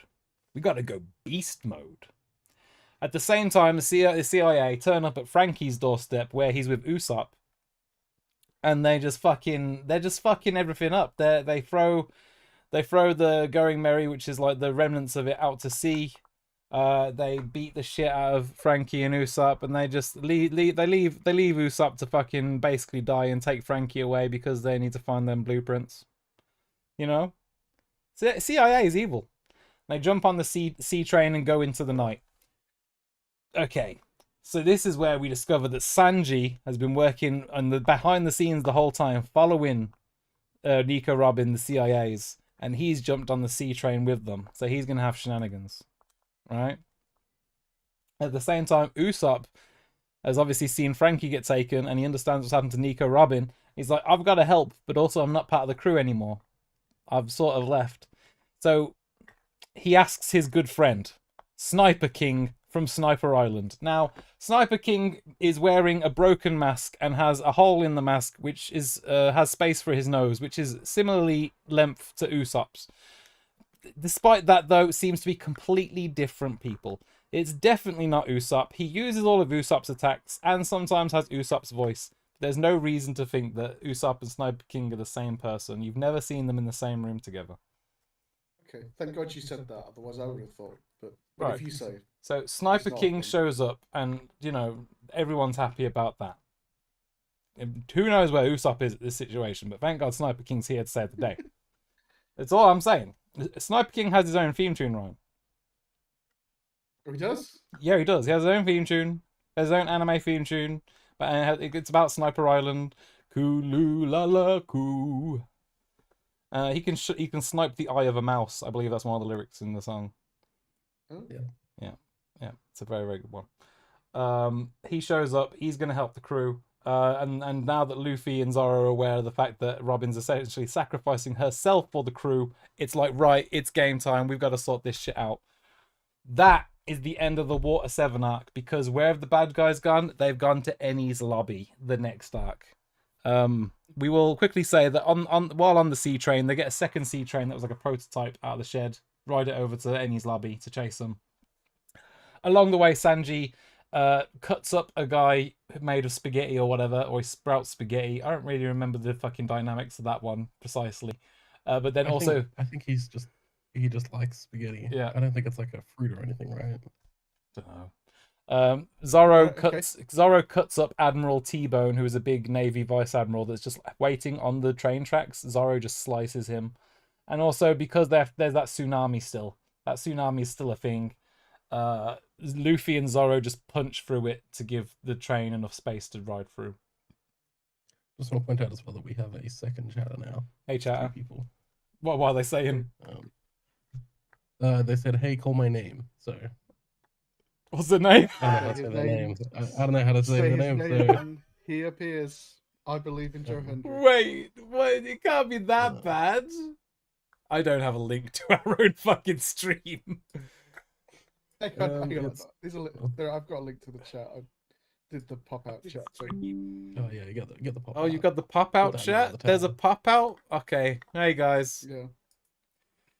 Call my name Nitesh Shah. Nitesh Shah, is that it? Goblin Ford, Rip T-Bone. I know, man. He fucking tried. Right then, that's that. Okay, that is officially the end of Water 7 now. I don't know if our explanation did it justice, but it's masterpiece tier. It's... Did you mention that Frankie is a cyborg? Is that? Oh, okay. Frankie's a cyborg. All right, we're gonna go back to Tom then. We mentioned that. Let's wind back to Tom. Tom, I mentioned, made Goldie Roger's ship, and for atonement, he said he would make the sea train, right? Which would be beneficial for everyone. Along the way, he got betrayed. I think the Marines probably took control of Frankie's battleships to aim them at Tom or whatever, or the Marines or whatever. Tom got the blame anyway. He got sent down, sentenced to death. And to stop it from happening, Frankie jumped onto like the train tracks to stop the ship, to like just grab it. It didn't work. Or a frog did watch that, however, and the frog copied it for years after. Relevant to a different thing. When Frankie came to, he was floating at sea, and he just came across a giant, very futuristic and mechanical ship with all sorts of technology on it, and he used it to make himself partially cyborg. Like he has the ability to like split his legs into two, so he has like 2 sets of legs, like a centaur. Except in double here. Yeah, except he stands like here, and like the legs split in half and come out in front of him, so he's at the back. That's upsetting. Yeah, no, it's like you've done the wrong way, Frankie. You fucking idiot. Yeah. Well, it's because he can only work on the front. Yeah, he can easily. He can't reach the back. He can't reach the back. He can only work on the front side of his body. That's actually quite funny. It's a great bit. He also is just like wearing a Speedo, like that's his preferred clothing. And he can he has like cannons in his arms, so he can like blast fire out of them and shit. Yeah, and understandable, I guess. Yes, Goblin Ford. It is the Mads ship. I'm assuming you're literally saying it is the Mads ship and not a Mad ship. But Ryan doesn't know what Mads is yet. We can't. I don't even know if we'll ever get there. We've got what, 3 arcs so far in 90 minutes? Yeah, it is the Mads ship. Judge Caesar, and we don't worry, Goblin. I know what you're saying. Yeah, masterpiece arc. It's incredible. Genuinely, I don't know how to explain it, but like, the intrigue of Robin going missing and Sanji doing his own thing, and the shipwrights turned out to be ship wrongs. The CIA is evil, who knew? And also having like a tier of enemy above Marines is interesting, because Marines are generally naive evil. They do evil things out of naivety. Whereas the CPs, they are evil. They evil. They know what they're doing. We needed a bad guy who had no shades of grey. Yeah. Gotcha. Yeah, they're evil. It's very, very good. Genuinely a masterpiece arc. Ollie, where would you rank this? Yeah, I mean, it's a masterpiece. As I said, like, I think all of the arcs between now and like the time skip are going to be up there. Yeah. Maybe not Amazon Lily, but we'll get there. All right. We will just skip ahead all the train stuff and get straight to Enies Lobby. The crew and the enemies have all gone on the train. They have appeared at Enies Lobby. Now, Enies Lobby is a place where the sun never stops shining. Literally, there is no nighttime. Not 100% sure on the mechanics of that. Now, could it be that at some point in history, this was actually the polar north of the planet? Possibly. Don't ask me through what mechanics. Also, Enies Lobby is hovering above a giant hole. Like, the ocean water is just pouring into the hole seemingly endlessly. And there's like fragments of an island barely connected hovering above it. Mm-hmm. How did this happen? Well, we have mentioned ancient weapons a few times, but let's not jump ahead of ourselves. Luffy fights his way through the island, and so do all the others. They come across... The most interesting people they come across are two giants on the way. These giants are Oimo and Kashi. And Oimo and Kashi are there because they've been told that their leaders have been locked away. And if Oimo and Kashi both serve like 30 years of guarding the gate, and if no pirate passes the gate unguarded or, arrested or whatever the fuck, then they will win, and they will be allowed to free their leaders from prison. Their leaders being Dory and Broggy, the guys from Little Garden. They aren't captured. They're still on Little Garden. They're still chilling there. They've just been tricked by the Marines. And Usopp comes up to him. He's like, sorry, Soga King. I don't know where Usopp is at this situation. Soga King comes up to them, and he's like, my good friend Usopp met such giants on an island called Little Garden. They are still dueling after 100 years, So at this point, Oimo and Kashi realize that they have been betrayed, and they do intend to get their revenge against the Marines. And so they start causing chaos upon Enies Lobby with everyone else. Oh Lord, I joined just in time for Enies Lobby. We are doing it. We're doing Enies Lobby. Don't you worry. Right, are you feeling? Do you understand what's going on so far, Ryan? Understand is a big word. But yeah, there are events. I'm taking them in. Some of them are sticking. You got to remember, I'm doing all the names and everything off the dome. Like, look, I get it. All right, some more cheeselets. We're fighting through our way. I'm following along in like the wiki summary, and he's gotten it like 90% right somehow. So. Oh god. We're going through Enies Lobby. We're fighting a bunch of guys. There is at some point a judge guy with like 3 heads. Now, this whole section is like, so this judge guy with 3 heads, he always says all 3 heads pass judgment, and they all always say guilty. And that is supposed to be some sort of like meta commentary on the Japanese justice system, which you're familiar with thanks to Ace Attorney. Yeah, that's true. There's no innocence basically in the Japanese justice system, and then this is being represented here by this judge with 3 heads, and they all always say guilty. Can't remember the name of the judge. Ollie, do you have it up? The judge is named Judge Guy. Judge? No, not Judge. But, hold on. I've got Enies Lobby. Yeah, if you type in One Piece Judge, ain't gonna help. There's a bunch of justices is the thing. There's Judge George. That's not him. Justice. Justice. Still got the NL picture up. Hold on. 3 chief justices. There's And, Baz, and Kerville. That is Sorry, it, one of them's right? name's Baz. Baskerville. Yes, Baz and yeah, Baskerville. Baz and Kerrville, Baskerville. Oh yeah. Right. That's correct. Yeah, there we go. The Chief Justice of Enies Lobby. Right. Okay.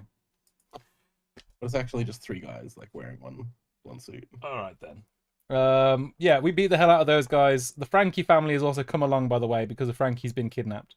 You know, so they're here too. We're fighting our way through Enies Lobby, and we finally get to I do not remember him at all, Lamal. Don't blame you. we finally get to the end of Enies Lobby, and our crew are stood on top of the court building, facing a massive drawbridge which has been lifted, and before them is the giant tower of Enies Lobby. And standing on a balcony is Robin, backed by the CP9 gang. And Robin is explaining, screaming down to the Straw Hat crew below, that she just wants to die because her life has been so awful. It's been so bad. And then we have to do a whole flashback sequence. The thing is with One Piece flashbacks, is other than with Zoro's friend dying as a child, other than that, you pretty much have to go into depth with all of them because you can't really miss this shit. And this is probably the most important one. Okay. Robin, when she was like 8 years old, grew up on the island of Ohara. Ohara was well known for having the biggest library in the world, which was inside a giant tree. Ryan, don't you dare look tired. Don't you dare. This is important shit right here. Genuinely picking sleep out of my eyes. Don't you dare, son. I will... Right. On the island of Ohara, there was a giant tree and a giant library inside, and the people in the library were known as the greatest scholars in the world. Little child Robin is a 8-year-old girl here, and she has already accidentally eaten the devil fruit, the Hana Hana Nomi, which allows her to bloom limbs, as we've discussed before. This makes her a bit of a freak, according to pretty much everyone else on the island, except the scholars in the library. The scholars in the library don't think she's weird at all. They think she's a good girl. She works hard. She studies. She's friendly. They all get along. Whereas her like adopted foster mother will not give her a bit of birthday cake on her birthday. The scholars in the library already have a party set up for her, right? Oh, nice. And she has been studying far more than even the scholars realize, getting into things that the scholars didn't realize, and she has actually learnt to decipher ancient poneglyphs that the scholars weren't even public about researching because the world government says you can't research that shit. They're like, you can read what? You can do what? How'd you learn that? You can't tell anyone about that. You know, you keep that one secret. You keep that one to yourself. Jesus Christ. Right? One day, little Robin finds a washed up giant on the coast. And this giant man, called Jaguar D. Saul, is actually really, really friendly. He's actually just a nice guy. He has a really pleasant outlook on life. And once he finally figures out how to build a raft, he's just going to sail away from Ohara and do his life elsewhere. Right? Mm-hmm. While talking to Robin and getting to know her over the few days where he's like stranded, building his little raft, or big raft because he's a giant, over the time where he's chatting to her, she lets slip that her mum's a scholar, and basically that he's on the island of Ohara, and he's suddenly like, wait, I'm where? We're doing what? Shit. He realizes where he is and suddenly realizes that there is big trouble, big heap trouble afoot.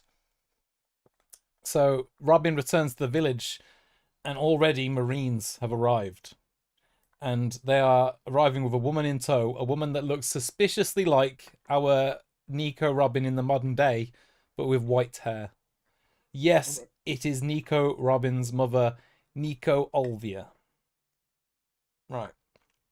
She is also a scholar, and she set off to sea with a bunch of the other scholars of Ohara years before, when Robin was very, very young, to basically discover the truth of the history, the truth of the world, the same that Robin is trying to do now. And basically the Marines rock up on the island, they get out Professor Clover, the head professor on the island. And Clover is being harassed for his information.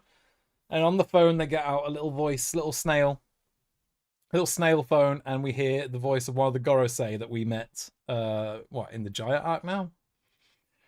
The ones in control of the world. And Clover is declaring that these people are afraid of the truth. Now, one thing we've neglected to mention to you, Ryan, is that 800 years ago, there is a period of history called the Void Century, right? Okay. The Void Century is a 100-year stretch where we don't know what happened.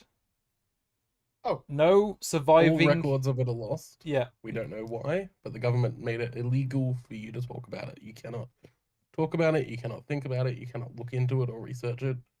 It's just illegal. That's illegal. And it just so happens that after the Void Century concluded, the world government was formed. I see. Yeah. I don't see anything suspicious. Nothing could have gone wrong. Nothing could have gone wrong. Yes, it was Saturn on the phone, but he doesn't know who Saturn is. So we are dealing with the fact that they're trying to find the truth of the Void Century, and Clover says you are afraid of the ancient kingdom that existed within that century. That ancient kingdom was called, and then they shoot him down. They gun him down. The Gorosei on the phone just say, shit, these guys know too much. Kill all of them. All of them. Every scholar on the island itself, just do it.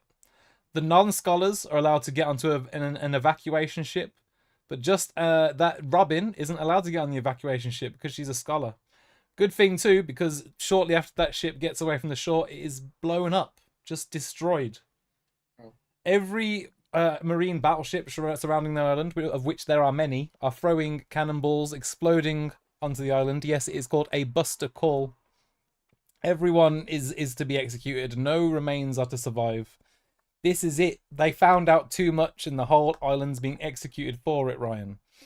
Jaguar Diesel, our giant, is still here, and he knows what's going on. He has met Olvia before, and in fact, he was formerly a Vice Admiral Marine that chose to free Olvia because he was like, these people are just searching for an ancient history. I don't see anything wrong with that.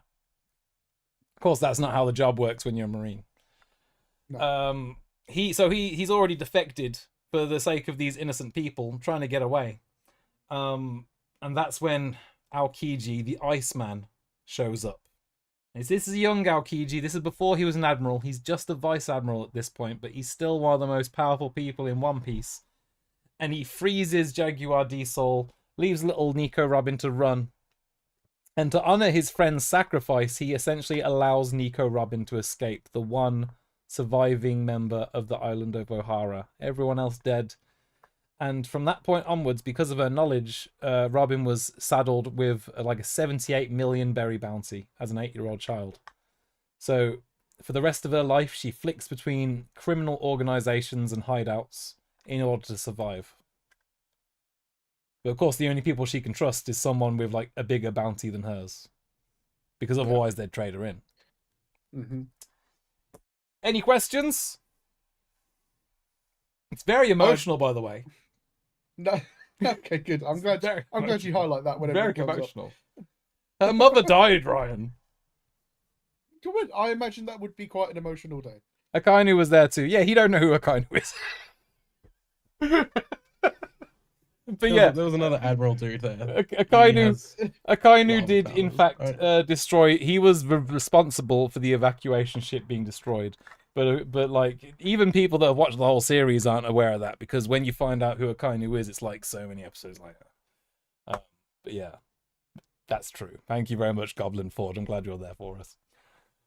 Yeah, the Ohara flashback incident is very emotional, and now we flash back to the modern day. Luffy. Honestly, it doesn't seem like they've actually been told what has happened in the backstory. We just assume they all know now. Okay, right, fair enough. Because it's not like she was shouting just... the backstory over the fucking balcony to them. Right. And so then I saw my mother get arrested. It didn't happen like that. Right. But at that point, Robin just says, There's no one out there that would protect me from the might of the world government. I just want to die if that's the case. And Luffy says, Sniper King points at the world government flag hanging above the building and he says, shoot down that flag. Sniper King's like, okay. Fucking draws the great weapon, Dai Kabuto. Hisatsu, Firebird Star! And fucking blows that flag up. Symbolizing that Luffy and the Straw Hats have started a war with the world government for the sake of Nico Robin. For the sake of this one woman. And then Luffy declares again, now say you want to live, because deep inside he knows she wants to. And she thinks back to how people would tell her that one day she'd find the place she belongs. And damn it, Ryan. Damn it, Ryan. She belongs. Okay. She belongs. It's emotional. She says she wants to live. And Luffy says, I'm locked in. We are sorting this shit out now. God damn. You understand what I'm saying? I do. I mean, it would have been a bit of a bummer if it had gone the other way. That's right. That's probably like the highlight of the series. Yeah. Oh, all right, fair enough. Yeah.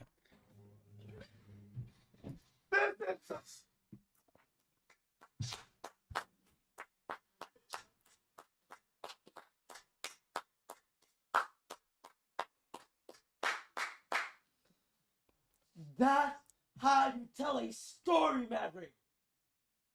That's how you do it right there. That's how you tell a story, Ryan.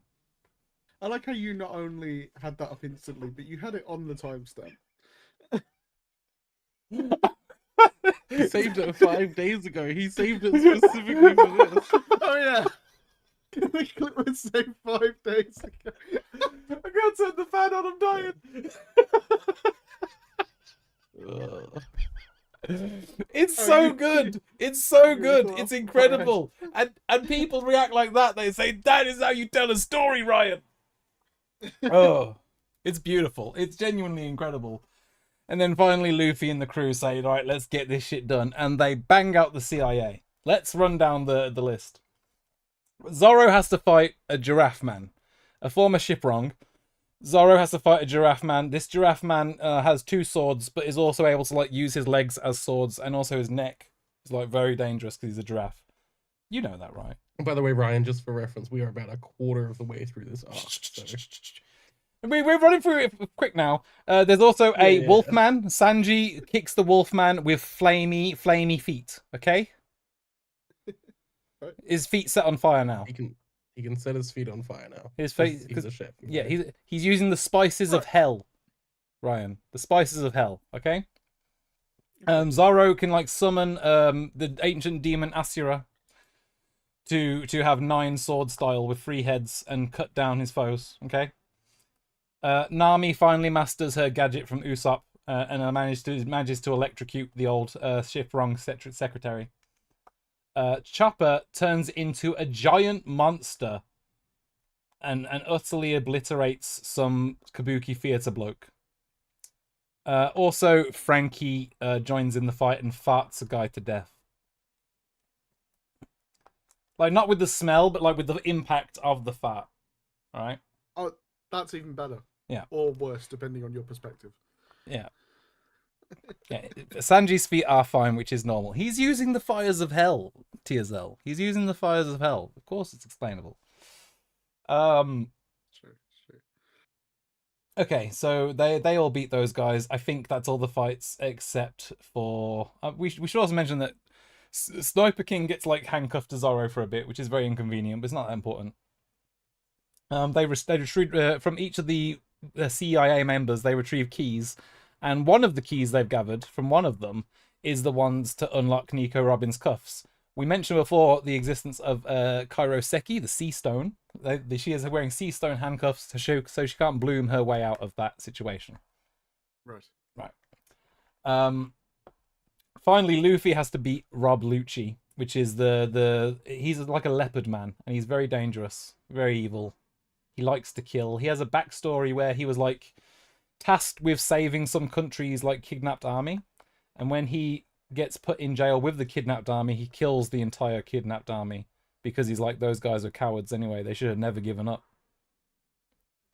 Well, because that's I the guess sort. that's one way to look at it. That's what. So that's his sense of justice. Okay.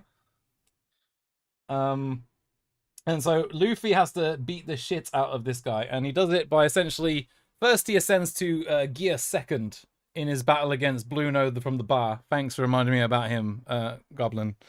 First he has to fight Bluno from the bar, and he uses gear second, which is where he uses his rubbery powers to pump his blood around his body faster, and that makes him faster.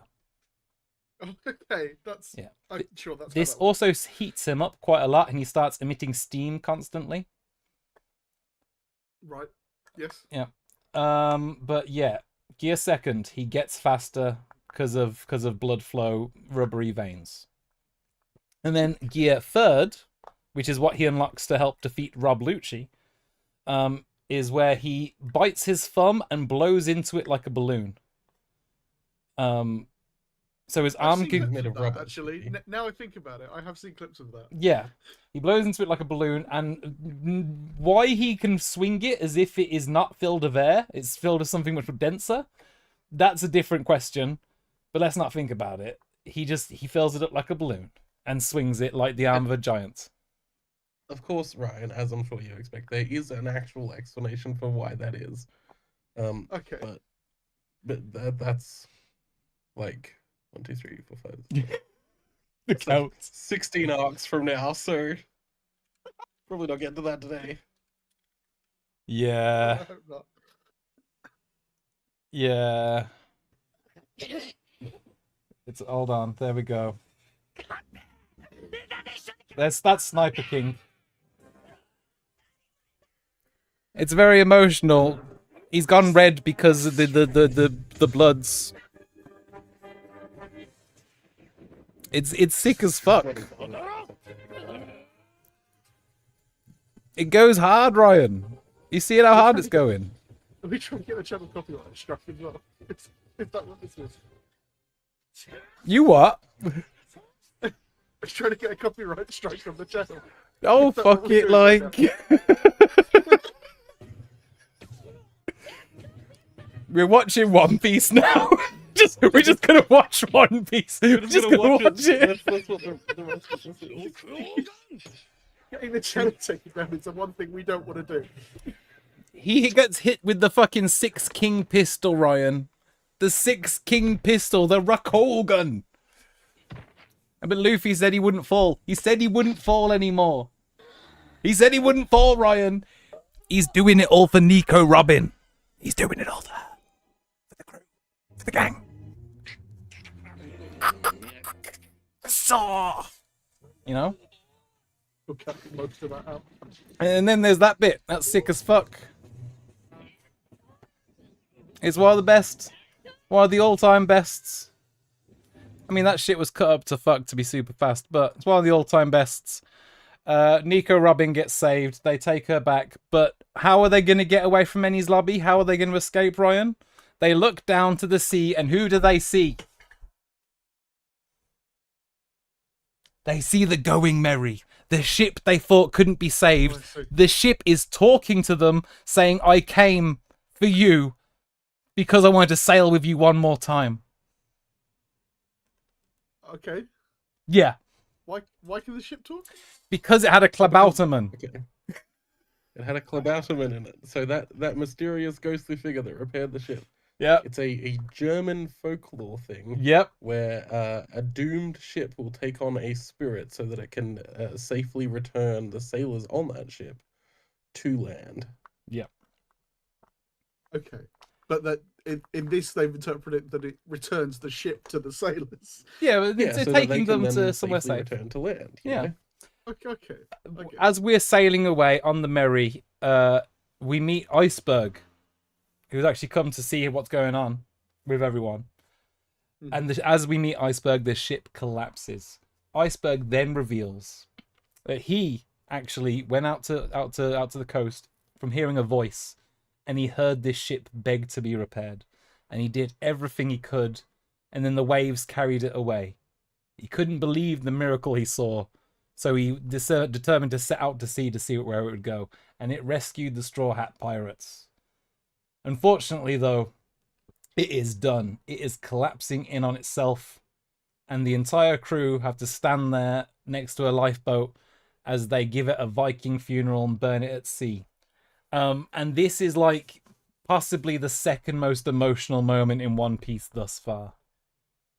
Like it is treated like a main character just died. Straight up. There's in the anime there's a montage with music and everything.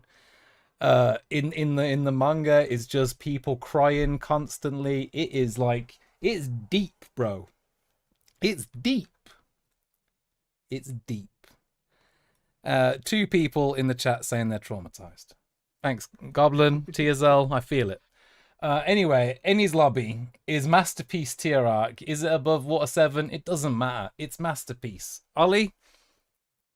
I think the shooting down the flag is like the single greatest moment in One Piece history. So yeah, it's at the top. There's a fantastic, like, I don't know if you've seen it, but there's that stupid CG mobile game. I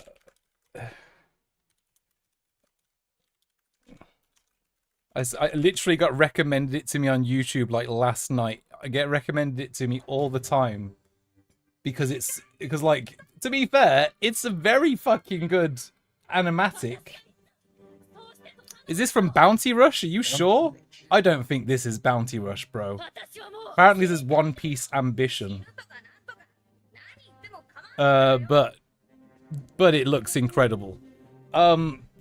This whole arc has been absolutely fantastic. It's epic. It feels so good. The story feels so succinct and poignant and just emotionally charged. Ryan,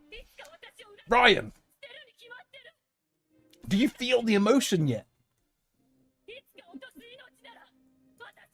Because I do. Have they like reanimated this like in the show, like in one of the specials or whatever? That's a good question. I have to imagine they would have. I feel like it's happened once. I'm actually not sure because it hasn't been in one of the recap movies. I don't know. It's emotional, Ryan.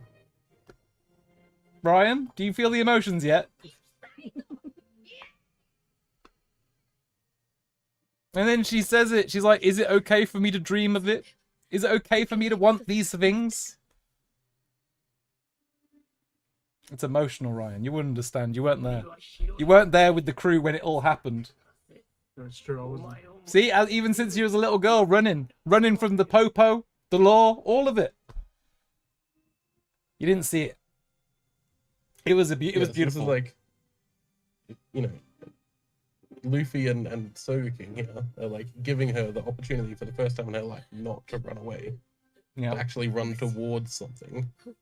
It's so good. The tears are flowing, Ryan. This is fun. I want to live.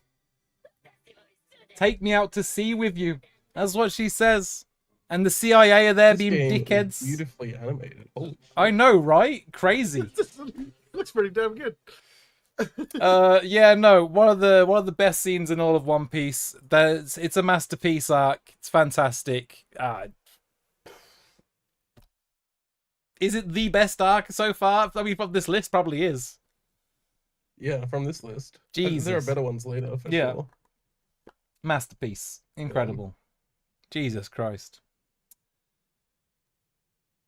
Post Enies Lobby. I was really thinking we'd get to the time skip, but there's still so I much thought to we go. would get to the time skip. Which one's the time skip? See post-war? Yeah, it's just after that. That's the time skip. Thankfully, once we get to the time skip, the storytelling becomes like much more succinct. Okay, but at this pace, there's like at least 2 more streams before then. No. Have you got something to do? You got things to do, Ryan. Fuck. Shit. Okay. Post Enies Lobby. Now we are back at Water 7 now. Enies Lobby is over and we're relaxing. Okay? We're in it for the long haul, okay? Thank you, TSL. We'll keep doing it for you, specifically. As long as I got one watcher, that's all we need. All we need is fucking Ryan's sister, fucking Ollie's sister, whatever. Right. We've got post Ennie's lobby arc. We're back at Water 7. We're relaxing. Everyone's chill now. Everyone's happy. Frankie's happy. And the one thing Frankie wants to do for the crew is he wants to build them a brand new ship. As we said, Frankie was trained to be a shipwright, just like Iceberg and the rest of them. And he's always wanted to create the ultimate ship. Pet theory that I have is that Frankie is basically... he's basically repurposed part of the Bluton blueprints to create like an ultimate ship of his dreams. He was always enamored by the blueprints. Not that he particularly wanted to destroy anything, but it does have a giant laser-like cannon at the front, and I do have questions about where that came from. But, you know, just going to gloss over it for now, I suppose. Unimportant. Yeah, but basically Frank uses the money he stole from Usopp to make that ship for him. But more importantly, Goblin Garp arrives on the island. Garp the hero, Vice Admiral Garp, an intimidating Marine, rocks up with a full crew of Marines. Our crew are only just recovering from everything they've been through. They don't have a ship to get away on yet. It's all a mess. Garp literally rocks up where the entire crew is and punches down a wall. Just looks at everyone and sees Monkey D. Luffy asleep in the corner, because he always is. And he's like careless as always. He jumps in, blasts him down on the head, and Monkey D. Luffy, the rubber boy, starts screaming out in pain. He's like, fuck, that hurt. And everyone's like, why the hell did that hurt? You're literally made of rubber. And Vice Admiral Garp takes off his hat, which is like a dog mask, and he says, nothing can stop a fist of love. To which Luffy says, oh crap, it's my granddad. Yeah, there we go. Oh. Yeah, very good, very good. It's a good twist, right? We like to have fun here. Yeah, I mean, sure. And, Yeah. like, everyone is on edge, and like they're like, okay, do we just like beat this dude? And Luffy's like, yeah, probably don't, because he will just instantly kill you. Yeah. Luffy's like, I can't beat him. You guys can't beat him. Don't fight him. Yeah. That's Granddad. Granddad's strong. Right? And Granddad's like, this is not what I wanted for you. You were supposed to be a Marine. That's why I kept throwing you into the woods as a child to fight with all of those animals. That time I tied balloons to you and like let you float off into the air. That was because so you become a strong Marine, not a pirate. And Luffy's like, no. And then, you know, they have a fight. They have an argument. Fucking Grandpa grabs him by his chest. And he's like, oh, I'm sorry, Grabs. And everyone else is like, shit, Luffy's been caught by the Marines. It's beautiful. He tried to kill me several times. Yeah. Luffy says he almost killed him several times. Yeah. Very good. But then outside, there's two even more interesting characters. Zoro shows up. And Garp says, you two, go say hello. The two soldiers, unnamed, go, all right, let's do it. And Luffy's like, hey, don't you fight Zoro. And one of those soldiers kicks Luffy in the head. The fight is on. Quite quickly, Zoro disarms man with swords. Luffy is ready to punch a man into the ground. They both give up. And who is it? Who is it, Ryan? Who are these two soldiers?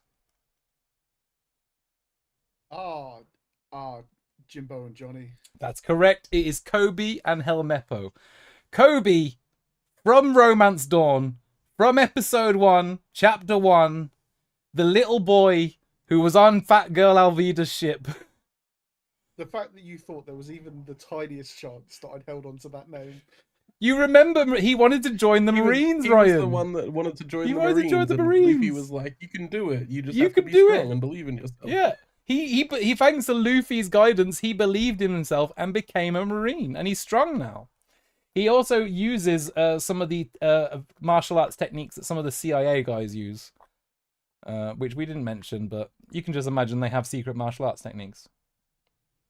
Right? Yeah. Also, he's like 10 years older for reasons. It's honestly, the time span of One Piece is very strange because, like, obviously this story has been going on for like 27 years now, 28 years.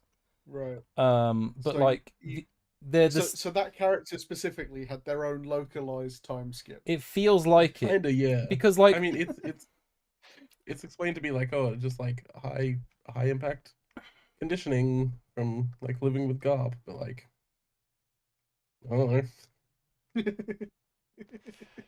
They just, yeah. Yeah. Both of them, like him and Helmeppo, both like just grown up a lot. Yeah, they've both grown up a lot. Kirby in particular. Now, we didn't actually mention who Helmeppo was. I don't think we ever actually used Helmeppo's name in the last episode. No. But you might remember that Kobe was there with when the evil marine captain was on top of the island. That one that had like locked up Zorro. The marine captain's son unleashed the dogs on that little girl, you may remember. Right. Yep. This is the marine captain's son. He has reformed, and he is now Kobe's best friend or only friend, and he looks up to Kobe quite a bit. Things have changed for the two of them under Grandpa Garp's instruction. They have become less crap in every way. Yeah, yeah. Where are we going from here? We've got all the crew back. It's basically from. Oh yeah, Garp also, tells like, us Garp exposition. is like, yeah. Your dad was at Logtown. Yeah, it's like, Luffy, I heard that your dad saw you off at Logtown. Luffy's like, what? I have a dad? And he says, yeah, he said he saw you. Did he not introduce himself?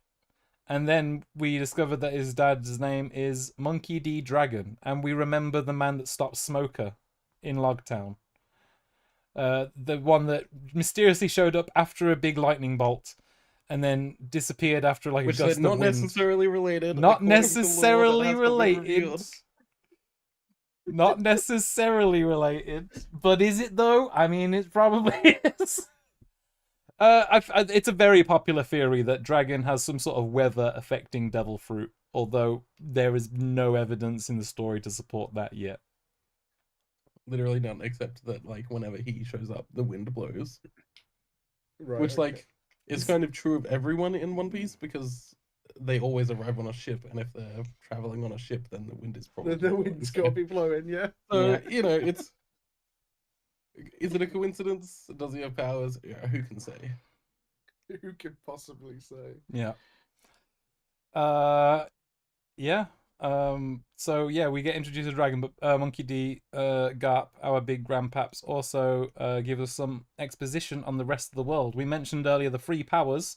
One of the assets of the Free Powers is the Four Emperors. The Four Emperors are four incredibly powerful pirates that not only have their own crew, but often a grand fleet behind them. We're talking about, like, they basically have empires out of piracy, you know?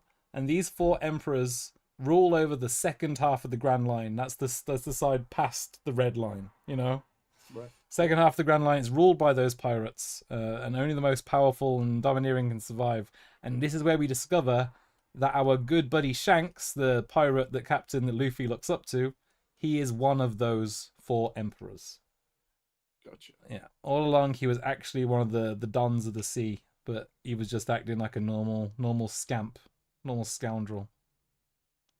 You know? Right. And so we are given a bit of context in how big the world is. And yes, they are distinct from the Seven Warlords, whereas the Seven Warlords are like sanctioned by the government to get rid of pirates. The Four Emperors, they are very much their own entity. They follow their own rules. And it's only really the power of the other emperors that keeps each one in check, you know? Reminds me of our Pokemon the movie 2000. When, what is it? I knew exactly where you were going with it. When Articuno gets kidnapped and Zapdos is like, this is my island now, actually. Yeah. Basically, only when all of them are there is peace maintained. Yeah. Mutually assured destruction. Yeah. Yeah. And they keep like that half of the world safe. Like there are Marines there, but they're not really that present. And it's like they don't really want to go to war with the Marines because like that's a lot of resources and people could get hurt. Yeah. and the Marines don't really want to go against them because they're like obscenely powerful. So and also it's sort like of just for some world government and non-world government allied territories in the New World, they may need to ally with one of those Pirate 4 emperors in order to keep other pirates at bay. Like, if you attack an island that is allied by Whitebeard, then Whitebeard's crew will come down on you at some point, and if you know of Whitebeard, you don't want to mess with them, you know? So the existence of the Whitebeard is four also emperors. one of them, Ryan. Yeah, so Shanks and Whitebeard are the only ones we know of so far. But they do mention Kaido and Big Mom are also in the New World waiting. Big Mom has a lot of kids. We'll go into that later. Yeah, we're not actually that far. Like the next arc is sort of when we'll start getting into. Yeah, we'll mention kids, them. right? Yeah. But that is basically the post-Enies Lobby arc. This is basically an arc where we just fill out the rest of the world, but it is finally finished off by Usopp rejoining the crew. This is done with Zoro having a good chat with Luffy and the crew, and he says, if Usopp showed us a great disrespect by leaving this crew, and if this is the sort of flimsy gang that you can just jump in and out of whenever you have an emotional outburst, then I don't want to be a part of it. If I'm laying my life down for this shit, then this is going to have to mean something. If Usopp wants back in, he is going to have to wholeheartedly apologize and never pull that shit again. And as the ship is sailing off without Usopp feels the weight of regret of all the things he's done and said, and he screams an apology to Luffy and the crew. And then just out of nowhere from like 100 meters away, Luffy's arm just stretches into frame to like pick him up and pull him over to the ship. It's beautiful. It's emotional. Everyone's crying. Everyone's crying, Ryan. You're crying right now. Post Enies Lobby arc is it means something to me, man. I feel like I gotta put it below Alabasta, but it's right up there. I would say it's below Arlong Park as well. Like it's got some good bits. I don't think it's better than Arlong Park, which I think is a very solid arc overall. To be fair, I'll give you that, because Enies Lobby wraps up things that have happened, whereas things don't necessarily happen in it. Arlong Park has things like, happen. Yeah, the other stuff that happens, like we see Shanks and Whitebeard having a meeting, which is great. Like Shanks like steps onto Whitebeard's ship, and like the sheer power of the two of them just like knocks everyone the hell out. Yeah. Which is great. Good opportunity to get into Haki, I suppose. I would say this is where Haki starts becoming important. Shanks, as I just said, walks onto Whitebeard's ship. They have a first meeting, and as Shanks is stepping on, each step he takes is almost thunderous, has like the floorboards of the ship cracking underneath their weight, even though he's just a normal guy, and Whitebeard's like 12 feet tall. Shanks is just a normal bloke, 5'9", just walking through the ship, and as he steps forward, people just collapse, just go unconscious in his presence. And the older members of the crew, they're like, yeah, if you're not prepared, you won't be able to stay conscious in front of that man, because it's red hair Shanks. It's that man. It's the guy.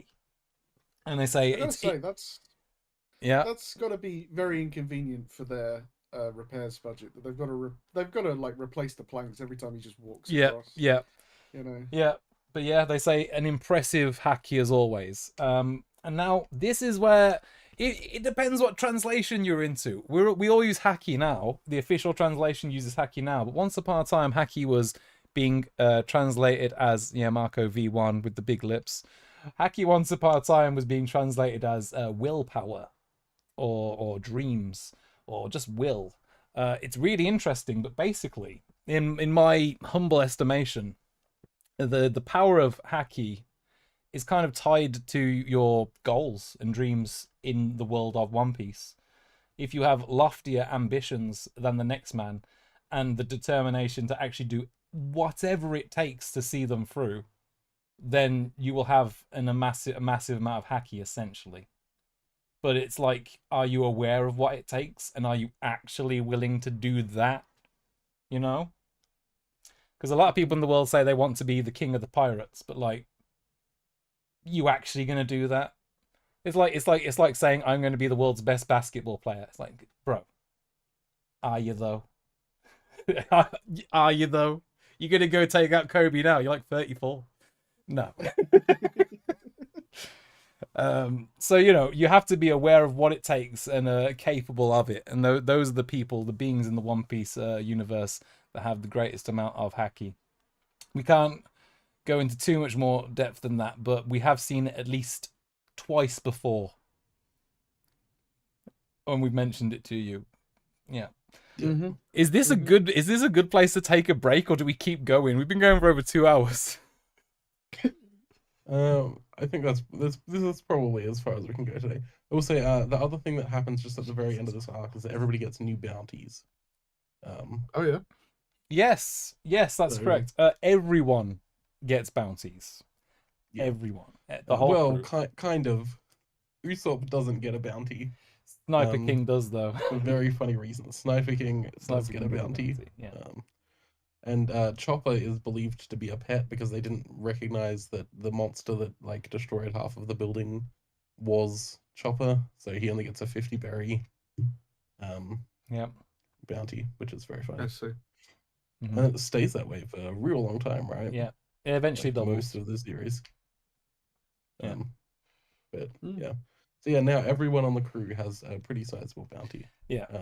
And Luffy's is up to like 300 million. So yeah. Yeah. All right. Now the most important part of this stream has to be Ryan telling us what he's learned. The Sanji poster, well, yeah. Okay, well, one sec. Someone in the chat mentioned it. There is a magical fucking marine in the world that manages to take photographs of all the pirates for their bounty pictures. He manages to get amazing pictures of them all. But for some reason, he couldn't get Sanji's picture. He forgot to take the lens cap off. Let me drop a link. Yeah. I'll pull it up as well. And so they draw the picture instead. And I didn't put it in chat. I just Yeah. They draw his picture, and it looks like that, and he's absolutely devastated. He's like, what? And then like every time it's a poster for the majority of the series, that ends up like that because they just keep missing his photo. Yeah. Yeah, it's funny because Sanji, he sees himself as a ladies' man. As we said before, he'd never hit a woman, and he loves to serve Nami and Robin on the ship. He is a ladies' man through and through. So him looking like this hurts him deep inside, as you can imagine. It's good stuff. Yeah. It's good stuff. Yeah. Are you gonna read it yet? Well, okay. So what I will note at the end of this stream is that at the end of the last stream, and if you go back to the beginning of this stream, you'll see the tier list was pretty bottom heavy, and it wasn't making me think, oh yeah, I'm gonna go out of my way to watch this. So, but I don't know. Like now we've got some more stuff up the top of the list. The masterpieces are coming in. There was some stuff you described there that sounded pretty cool. If I was invested in that, I think I'd find it pretty epic. So I don't know. I might seek out some abridged version of the first like. This is the abridged version, right? This is it. I'm not going through all that shit you put in the bottom tiers. No, it's fine. It's fine. Honestly, here's the thing, because this is why the bottom two tiers are Fairy Tail, and it has its moments. Because Fairy Tail is an anime people enjoy. Believe it or not, I can't believe it. My friend has a Fairy Tail tattoo, and I'm like, should have got some taste, bro. And then everything else, it has its moments. Everything else is better than the anime Fairy Tail. Right, okay. You'll meet people with Fairy Tail tattoos. It's like, yeah, everything else other than those two arcs are better than that shit. You're talking to someone who one of their favorite games is Xenoblade 2. Yeah. So I'm no stranger to being like, no, I promise it does get good if you just keep going.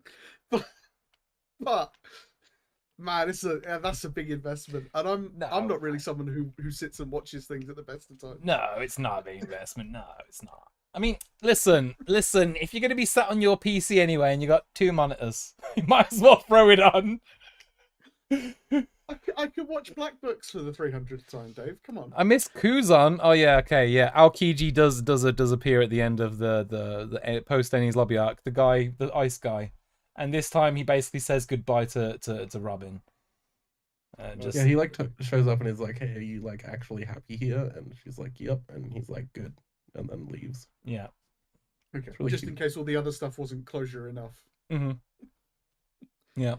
Also, Blackbeard and Ace have like a big fight, and they show it for like 3 seconds. Shit, yeah. Blackbeard and Ace do finally team up, and Blackbeard basically announces, "Hey Ace, why don't you come with us? We will go hunt down this fucking Straw Hat Luffy together." And Ace is like, "That's my bruh. That's my little brother." And so it doesn't go well. They have a fight. But we do get to see Blackbeard's power, which is darkness. Yeah, but we don't really know how it works for a while. Yeah, we just know he can absorb things into it and expel things from it. And when he touches a devil fruit eater, their powers just stop working, which makes him pretty threatening. And it does appear to be that he may have defeated Ace in combat, Ryan. But we don't know for sure yet. Yeah, that fight happened on Bonaro Island. This is the you, Goblin Ford, because you just kept wanting the details. That fight happened on Bonaro Island, and it marked a giant event still to come. I'm pulling out the names because people are like, "You forgot this." Listen up. It's all up here. Like, I'm not. Goblin, I'm it's for already you. not holding on to the. I'm already not holding on to the names that are important at this exact moment in time. You can't start throwing ones that aren't going to be relevant for ages at me. Okay, here's something that's completely irrelevant. I've always thought Bonaro Island is interesting because it has a vaguely Wild West theme, and one of the only other times in Ichiro Oda's entire universe where we've seen a Wild West theme was the Monsters flashback, the before One Piece, the one featuring Ryuma, where he saves a small town from a dragon, and it's one of the only other places in all of One Piece which is Wild West themed with like the whole, what is it, shuttery doors, the saloon doors and shit. Yeah. And I always wondered, is Bonaro Island like a place where several hundred years prior Ryuma would have shown up? But I don't know. Tia, thank you so much. I don't know where it all comes from. I think I have autism, but thank you. Right. It's funny because she messaged me and she's like, "Oh, was he reading off it?" I was like, "No, that's just off the top of his head. It's just he's just remembering all of it." I'm just looking at the list of arcs in the tier list.